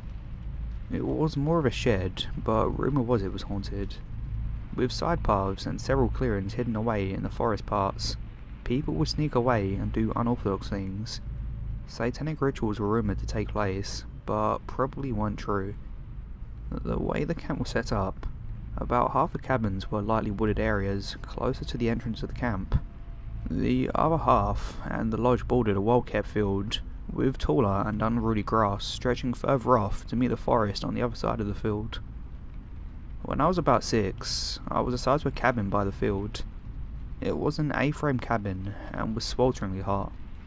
The camp being nestled in the mountain could, oddly enough, afford complex kitchenware, but skimped on comfort for the campers. Most of the nights, I slept on the top of my sleeping bag as opposed to inside it. The bathrooms were separate from the cabin, and being 6 and very much afraid of the dark, especially in a dark, unfamiliar, lightless place, I often found myself terrified to sleep for fear of wetting the bed. Our counsellor Josh was really relaxed too. Looking back, he was probably the most chill counsellor I ever had. He was in the Army Reserve and let us get away with a lot of things that never really flew after that year. The camp was pretty strict about rules. Lights out by 9, no venturing out of your cabin unless to use the bathroom. You couldn't even buy more than 1 soda from the commissary. Josh taught us that some rules are better left broken. At least that way you experience more out of life. As the weeks progressed, I found myself becoming more courageous. It was to the point where I was brave enough to venture a few feet away from my cabin at night to pee. On our last night, Josh proposed we spend the night in the field. We would pretend to go to bed at lights out. The staff would walk around with headlights and make sure everyone was in their beds, and then sneak out when we no longer saw the headlamps of wandering staff. We snuck out a little early, and were startled by a straggler staffer. Josh hissed at us to get down on the ground near the bushes to blend in with the darkness. The staffer didn't seem to notice us in their peripheral, but he seemed frantic by the way he was running towards the staff lodge. I noticed his panicked and clumsy footfalls as he ran to the cabin for the night, thinking, amused at how a grown man could be afraid of the dark too. We settled down by the tall grass, and when my eyes adjusted to the darkness, the stars above shone down on us, and it was as if I was looking into the cosmos itself. Josh was making some speech about how the stars were made by God, but I just ignored it and gazed up, comforted by the vague mischief we caused and the camaraderie I now shared with my cabin mates. Josh said he would wake us before the morning bell so we wouldn't get in trouble. I don't know when I fell asleep. Josh was talking all about creation, and suddenly, deafening silence only interrupted by the gentle sway of the tall grass in the breeze. I don't know what would have woken me up, but the sight of the stars and the gentle sound of the grass was luring me back to sleep. Before I could fall back asleep, I heard it. A gentle crunch in the tall grass. I was panicked, but when I didn't hear the sound of the second time, I calmed myself down, telling myself it was just a rabbit. A second crunch, this time a little heavier. My eyes flew open, and I slowly turned on my side to face my other cabin mates to see if they'd woken too. If there happened to be a mountain lion, I didn't want to become a target by making any sudden movements. The crunching sound became more frequent, and sounded as if it was coming closer, as if someone or something was at first trying to be sneaky, but gave up halfway. I was on my side face to face with one of my cabin mates named Cody, and my back to the long grass. Behind me, the crunching got closer and louder. I was tearing up in unbridled fear. If I got up, it might go away, but on the off chance it didn't, would it attack me? Would this be my last night alive? As my thoughts raced and the footsteps got closer, I felt as if I was being watched by a sinister presence. Just as I was about to get up and bolt, Cody stirred slightly. His eyes fluttered and opened wide in fear as he looked past me and to whatever the thing was behind me. Laboured heavy breathing came through the grass behind me. Cody was considering running, I could tell. I softly shook my head, my eyes probably betraying my own fear. He gulped, and another one of our cabin mates let out a soft groan in his sleep. I could feel the eyes of whatever was behind me lift its whole boring gaze off me for a moment and my other cabin mate. Shivering uncontrollably, I felt like I was going to witness something gruesome. The thing behind me let out a soft, guttural growl, sounding oddly human, but yeah, bestial. I could sense it tense up, as if to attack. Before I could, however, some coyotes yipped off in the distance, drawing the beast's attention away from us. The footfall sounded as if it was retreating to the forest, and Cody's eyes seemed a little relaxed. We waited what felt like hours before Cody breathed to me, "Do you think it's gone?" I nodded, but he could see that I wasn't even convinced myself. We both stayed awake all night and hardly spoke a word at breakfast. Before we left for the year, I asked Cody what he saw, and he explained that he saw the body of an excessively skinny man. His hands weren't his own, rather ended like dog paws with long, retractable claws. He didn't have a human head, or if he did, it was hidden by what appeared to be the head of a stag. The only other person Cody told about the creature was Josh, but Josh thought he was just spreading another rumour and played it off. I never saw Cody back at camp, and we lost contact. Josh deployed in Iraq, and unfortunately lost his life in 2001. There's a flagpole erected in honour of Josh in the middle of the field where we slept. I've been known to have some pretty awful nightmares, and I always just thought that's exactly what it was, until I got more interested in cryptids. The world is a large and scary place, and while the campgrounds were especially gorgeous, I don't think I'll ever return if it was a skinwalker like I think it is. Since I left, there's been disappearances here and there throughout the years, and I wonder if anyone would ever believe me.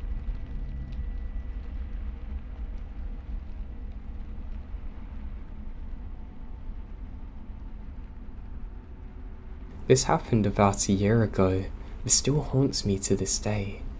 Back when I'm in middle school, I lived next door to a small neighbourhood. All I had to do was hop the fence and I'd be in the neighbourhood where all my friends are, where we are all between the ages of 12 and 13, and there were 5 of us.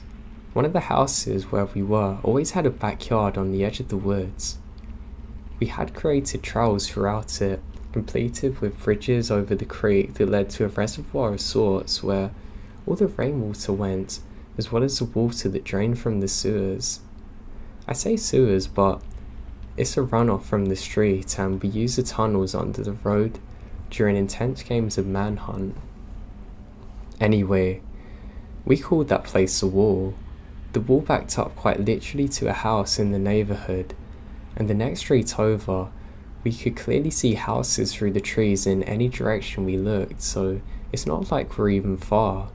Besides the trail we took, there was a main exit along the fence at the house aforementioned that led straight into the heart of the neighbourhood.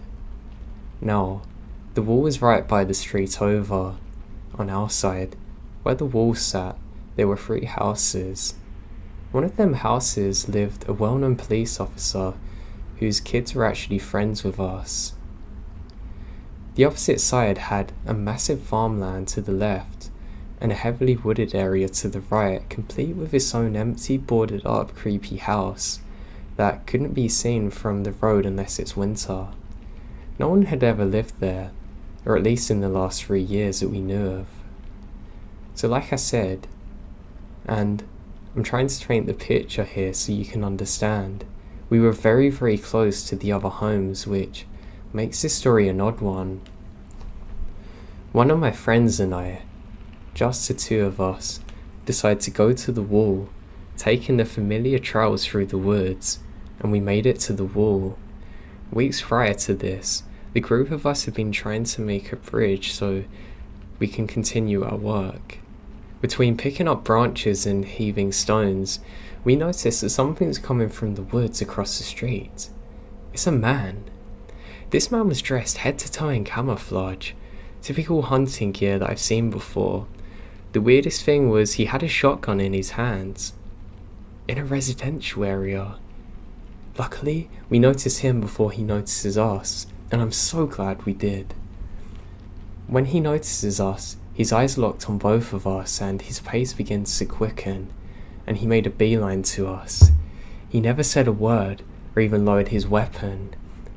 It was just in his hands, ready at any given moment. We snap out of it, take the exit, sprinting into the heart of the neighbourhood, running straight to my friend's house to tell someone. We tell her dad, and he immediately goes to check it out, but finds no one, not a trace. I don't know where or who that man was, but her dad wasted no time, going there in seconds.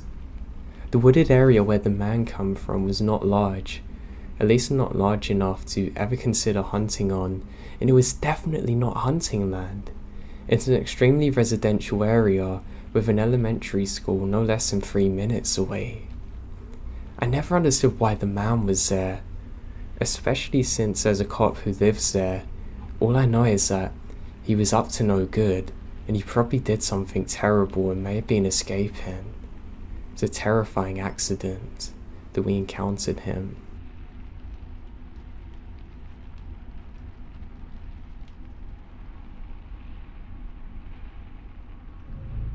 I'm a 20-year-old man from Mexico. For some background, my family and I live in a certain state in Mexico. It's been known for drug violence, but my family never was really affected by it. So I unwisely thought that my family was immune to all that stuff. This incident that I'm sharing in this story totally awoke me from that fantasy.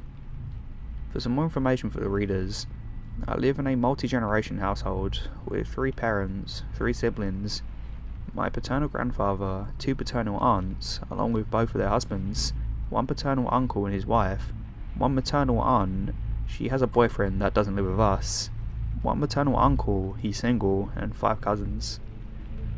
It's a pretty crowded house, but I manage, barely at times. Around 9 years ago, during spring break, some American friends that were also business partners came to visit my family. The American family composed of a father and his girlfriend, along with their 2 children. The kids' names were Mary, age 19, and Jarifo, who was my age at the time. I was fairly good friends with Jarifo, while Mary usually hung out with my older cousins. Our families decided to go on a camping trip out in the desert, but both our families were quite fond of extreme adventuring, so we wanted to find some remote location in the desert. The less people in the location, the more thrilling our camping would be in our minds. So me, my dad, my older brother, 2 cousins, Jarifo's father, Mary, and a few of my aunts and uncles set off camping. Once we found a wonderful camping spot, we set up our stuff. Me and Jarifo started getting bored sitting around the campfire, so without telling the adults, we decided to go on a little hike. A very stupid mistake, but we were nothing more than young 11-year-old kids. We just wanted to have an adventure on our own, and we thought we were invincible. Man, that didn't end well at all. While me and Jarifo were hiking out, we managed to get lost, not a surprise to anyone at all. As we were walking, we had totally lost track of where we were.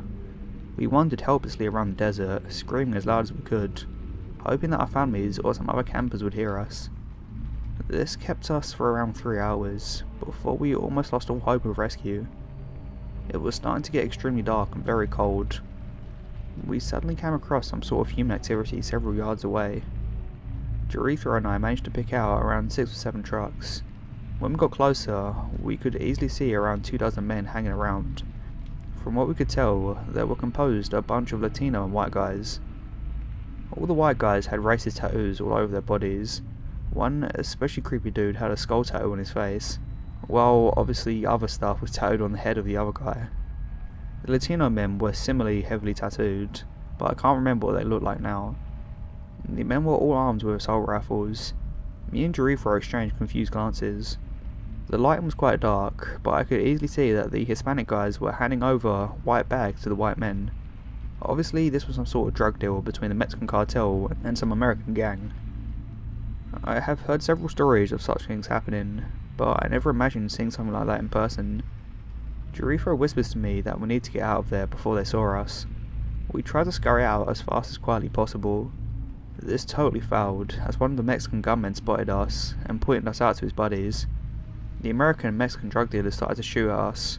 Bullets were flying and crashing all around us.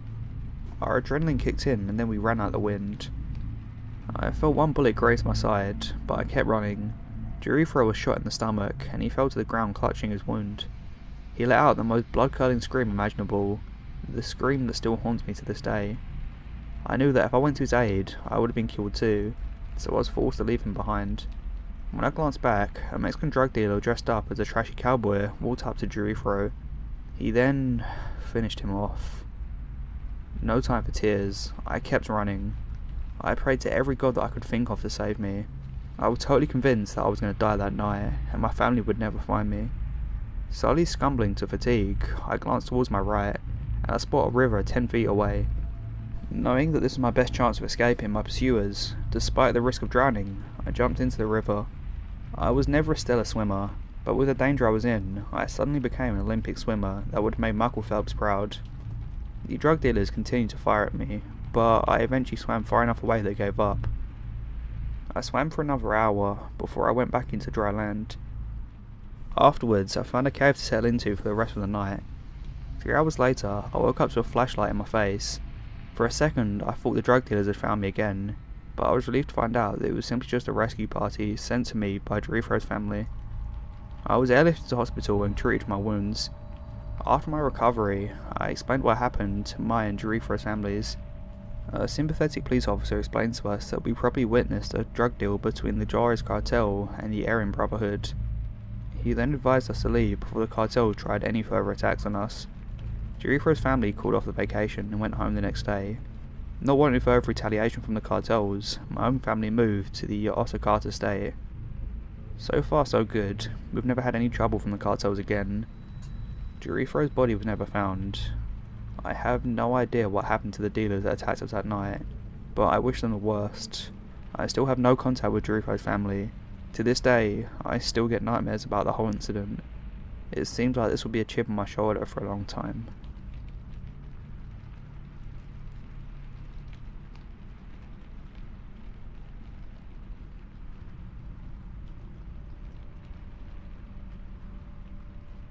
This weekend, I went hiking with my boyfriend and a few of his friends. The 5 of us were heading up to a not so popular mountain trail that's about 10 minutes long up on a small lake. We saw 2 couples on their way down, but no one passed us up on the way. The trail isn't super easy and wildlife is pretty common.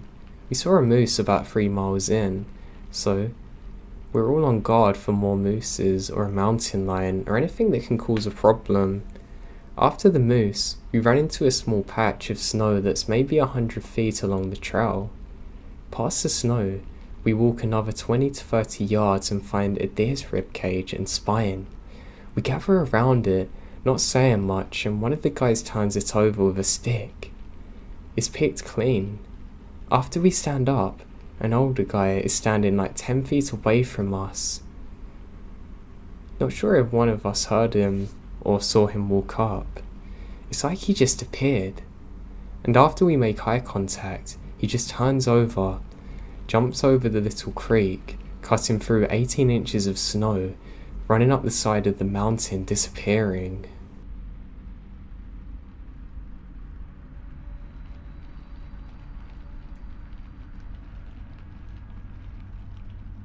People like to warn you about the dangers of nature when you go camping, but that's not what you should be afraid of. No, not exactly.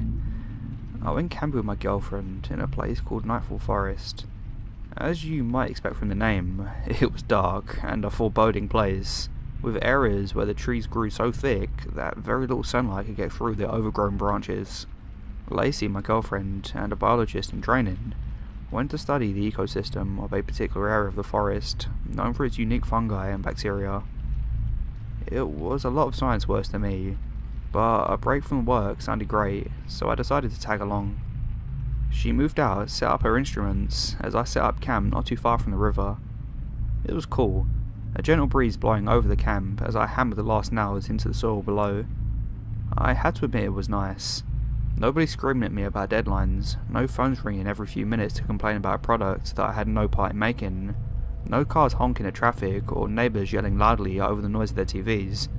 Nothing but the sound of the wind breaking through the trees, the trickle of water over rocks, and a few birds that I couldn't quite pinpoint in the dense foliage above. "What are you smiling at?" Lacey walked over and sat down beside me on a half-rotten log. It creaked under our combined weight. I was smiling. You were? Just enjoy the quietness and solitude, I guess. It's really nice out here, isn't it? She grabbed my hand and kissed the knuckles. Don't worry, you can get back to your keyboard tapping and smog-infested city in just a few short days. That night, we cooked a fish Lacey caught over the fire she built, and it struck me how little I knew of surviving in the wilderness. I was a city boy, born and bred. This was foreign land to me. We made love for the first time under the stars, what little of them shone through the trees above us, and then retired to the tent. I was beat. It was around 2 AM when a sound outside woke me. Dry leaves crackled and branches snapped. I looked over and Lacey was gone, and a brief moment I panicked. Something took her. A wild animal came in and was dragging her away right this second. A crazy old hermit was living in the woods, and he abducted her as penance for trespassing on his land. Endless scenarios ran through my head as a shadow appeared in front of the tent. This is it, I thought. This is where the old crazy hermit comes and murders me and rips out my liver for tomorrow's breakfast. The zipper began to rise slowly. Each metal tooth it ran over echoed through the tent, through my soul. Inch by inch it rose, getting stuck on something halfway. It was too dark to see. I thumbed around for something, anything I could to defend myself. All I could find was my pillow. All the tools were outside. God, I was an idiot. The zipper broke free of its snag, and I rose again, edging closer and closer to my impending doom. I grabbed my pillow and swallowed. At the very least, I could confuse the intruder and escape into the forest. If it was too dark for me to see, that meant it was too dark for them as well. I braced myself. 3, 2, 1. Jesus, you scare me. It was just Lacey. That's my line. What the hell are you doing? I had to pee. Did you have to pull the zip of the tent like a serial killer? I didn't want to wake you. Too late. I'm awake. Fuck me. I thought I was about to lose my liver. Your liver, what? Lacey got into her sleeping bag and fluffed up her pillow. Never mind. Well, now that I'm awake, I'm gonna go pee too. Have fun, she said. I made my way out into the darkness. Crickets' chirps and the trickle of water over rocks continued, unabated. It was both unnerving and soothing at the same time. I finished my business, and as I turned to return to the tent, I froze. I wasn't alone. This wasn't Lacey trying to sneak her way back into the tent without waking me. There was someone standing in the trees, just a few meters away. It was too dark to see anything but a vague outline, but there was no mistaking it. There was a person right there. I could pick up a rock and hit them with it. Did they see me? I couldn't tell which direction the person was facing. They were just standing there, like a statue. I stood still, waiting to see if the figure could make a move. I was sure it could hear the beating of my heart in my chest. Why wasn't it moving? There was a cry in the distance. We both turned towards the sound, and then the figure turned to look at me, his eyes glinting in the darkness before it took off running. I scrambled for the tent and yanked the zipper down as hard as I could, forcing it to get stuck several times. "What are you doing?" Lacey asked, rubbing her eyes. I put a shaky finger to my lips and crawled into my sleeping bag. We waited, listening. There was another cry, fainter this time, and then silence. The thing was gone. "There was something out there," I whispered, unable to hide the fear in my voice. Lacey sat up. "What do you mean? Someone's out there? Who?" I shook my head. There was a cry, a scream, something, and they took off. I left out the part about the eyes. No need to worry her or make her think I was insane. I was a city boy. She would put it down to the unfamiliarity of the woods and not take me seriously. Camping virgin or not, the thing I saw, it wasn't human. The morning came without a wink of sleep, and Lacey went off to check her instruments. "Do you want some breakfast?" I called out. "I'll eat later," she said. The forest felt cold, unwelcoming almost, like the eyes were watching me from every corner. I stood up, thinking to join Lacey as she did her rounds, but then it dawned on me that I had no idea where she was. I was setting up camp when she put her stuff out. I was alone. I made my way over to the trees where I saw the figure the night before. There were footprints in the mud, leading in the same direction where the figure ran off. I didn't imagine it.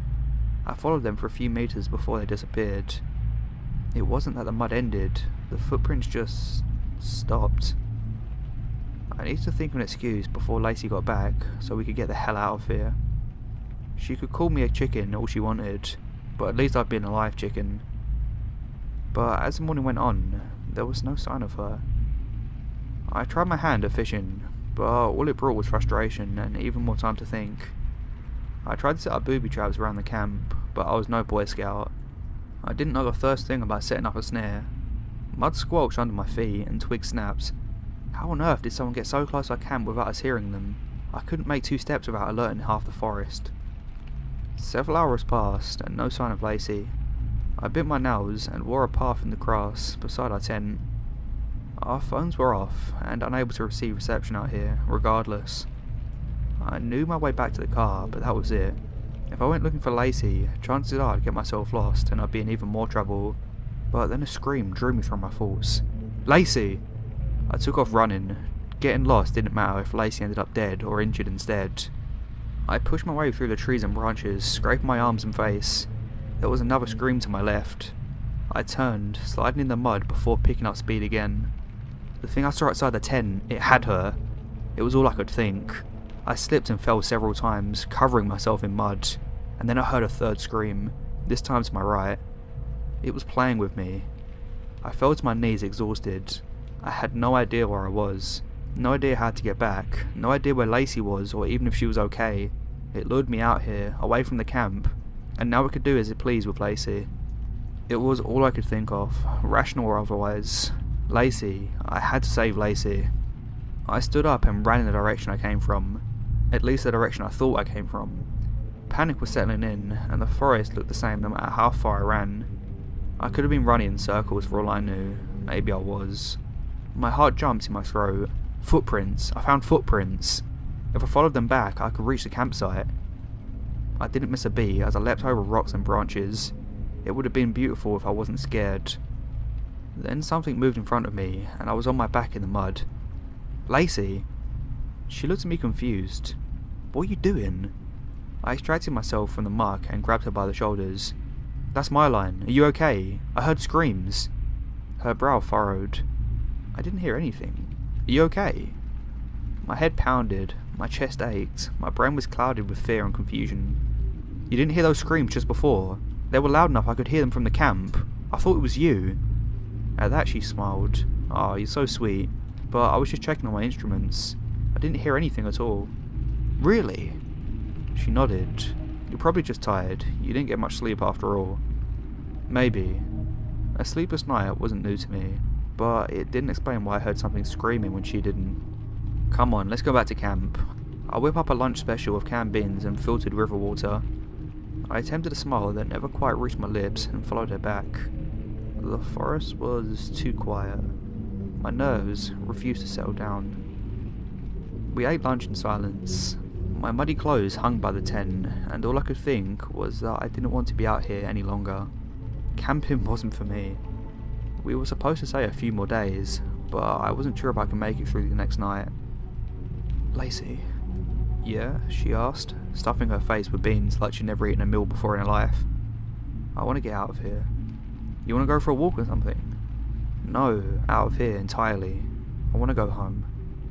She snickered. Now you're just being silly. We just got here and I haven't finished my recordings. I felt bad, but I couldn't do it. Please. She looked at me. You serious? Yeah, I am. She considered it and then sighed.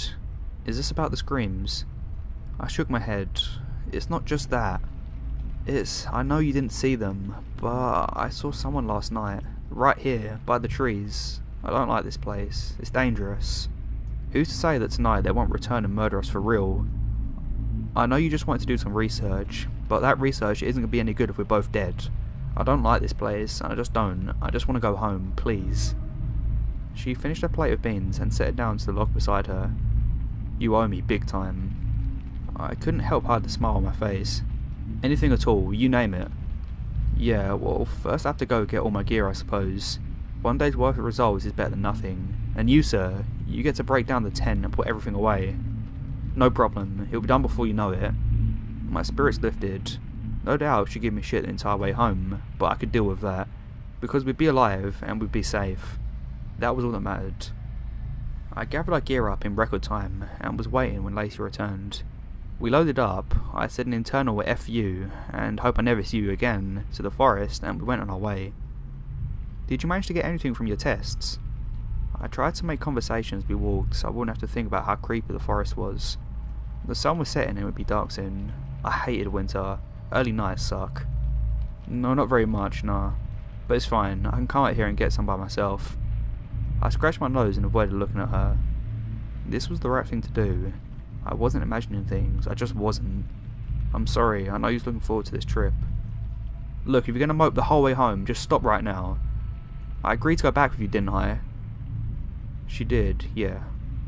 Now stop fussing over it. Sorry. We walked in silence. The closer we got to the car, the more forest sprang to life. Birds sang, insects chirped, and the various creatures scuttled around the forest floor. The sound of several large animals stomping through the brush caught my attention, but I couldn't find them. As long as we didn't get in their way, we'd be fine. The sun disappeared behind the horizon, but the car was in sight, just a few more meters, and we'd— Josh! Lacey, a few steps ahead of me, stopped dead in her tracks. She turned to look at me in the gloom of dusk, her expression unreadable. Lacey's voice called out my name. Only Lacey, standing in front of me, wasn't the name who called it. It came from the trees to our right. What the hell? We need to go now, Lacey said. She didn't wait for an answer and picked up the pace towards the car. Josh, wait! Something came running out of the trees. It was Lacey. What the hell? Lacey, the original Lacey, turned around. There were two of them looking right at me. What the hell is going on? Lacey, the other Lacey, was covered in mud. I took a step back as she ran towards me. Josh, it's me! My eyes flickered back and forth between the two of them, and my back pressed into a tree. I went out to pee last night and something odd grabbed me. This thing isn't me. I didn't know what to believe. They were a mirror image of each other. I don't know what that thing is, but I can tell you that when I went out to pee last night, I most certainly wasn't grabbed. The non-messy Lacey looked at me, her eyes wide. And yeah, I agree, we really should get out of here now. The messy Lacey turned and jumped before I could say a word. The two Lacys fell in the mud, scratching and punching and kicking. I ran over, grabbed the nearest one and pulled her off. There was a growl deep in the forest. I swallowed. That wasn't a deer. There was no time for this. It was getting darker and colder by the second. I turned to Lacey on my right. What did you get me for my 5th birthday? A red Matchbox car, she said without hesitation. I turned to Lacey on my left, pushing herself up out of the mud. What did I want but not get for my birthday last year? A rainbow cake with buttercream frosting, she said, flicking the mud off the front of her pants. Both were correct. The red Matchbox car was a pride of my childhood, and it sat on my dresser at home. Only Lacey knew about the cake I wanted last year, but due to a mistake at the bakery, never got it. This was insane. I don't know what the fuck's going on here, but I can't be the only one who heard that growl just now. Lacey, both Lacys look at me. A second later it was on us. A featureless man, like something moulded out of clay, ran for Lacey. Its eye glinted in the darkness, and it barreled into her full speed, sending them both tumbling to the ground. A scream barely had time to escape my lips before it was all over. The clay man ripped out her throat. Lacey, the other one beside me, screamed. The yellow eyes turned towards her, and then looked at me. A mistake was made. There weren't supposed to be two Lacys. Something fucked up the process. The clay man grabbed my wrist and began to charge before me. It grew taller, matching my height. The watch on my arm began to form on his. The bare chest morphed into my shirt and jacket. Its blank face became mine. Lacey screamed again. I pulled the creature away from her and we fell, hitting the ground hard.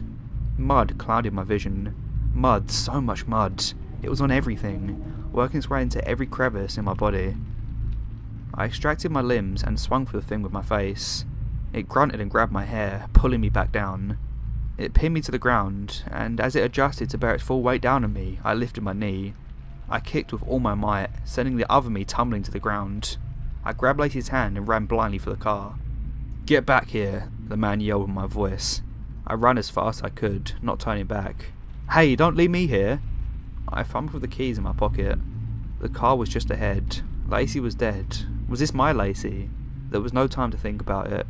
I pressed a button on my keys, relief flooding through me as I heard the familiar beep signifying the car was unlocked. I ran for the driver's side, while Lacey ran for the other. Our things could be replaced, but not our lives. I saw myself running for the car as I put the key in the ignition. Even more frightening than seeing the other Lacey in front of me was seeing myself. It was a perfect copy. It even ran with heavy feet like I did. The engine roared to life as the no longer clay version of myself jumped up onto the car. Lacey had her head in her hands, crying. I threw the car into reverse and watched as it went flying into the parking lot. I sped off, visions of myself running like a crazed Terminator with a limp in the rear-view mirror burning into my mind. Lacey said nothing as we drove the empty roads home. We both watched her, or at least the other version of her, die before our very eyes. But which Lacey was it? Did she even know herself? And now there was another version of me running around somewhere out there too. Both Lacys truly believe they were the original. It keeps me up at night sometimes wondering. I've never seen anything to doubt that the Lacey sleeping beside me isn't the one that I met when we were 17-year-olds and stupid kids with too much time on our hands. But I could see it in her eyes when they argued. They both believe they were the one and only true Lacey. They both have the same memories, the same features, the same scars, the same feelings and emotions. Somewhere out there is another version of me. Did he return to the woods, lost and confused, or is he figuring out his next move?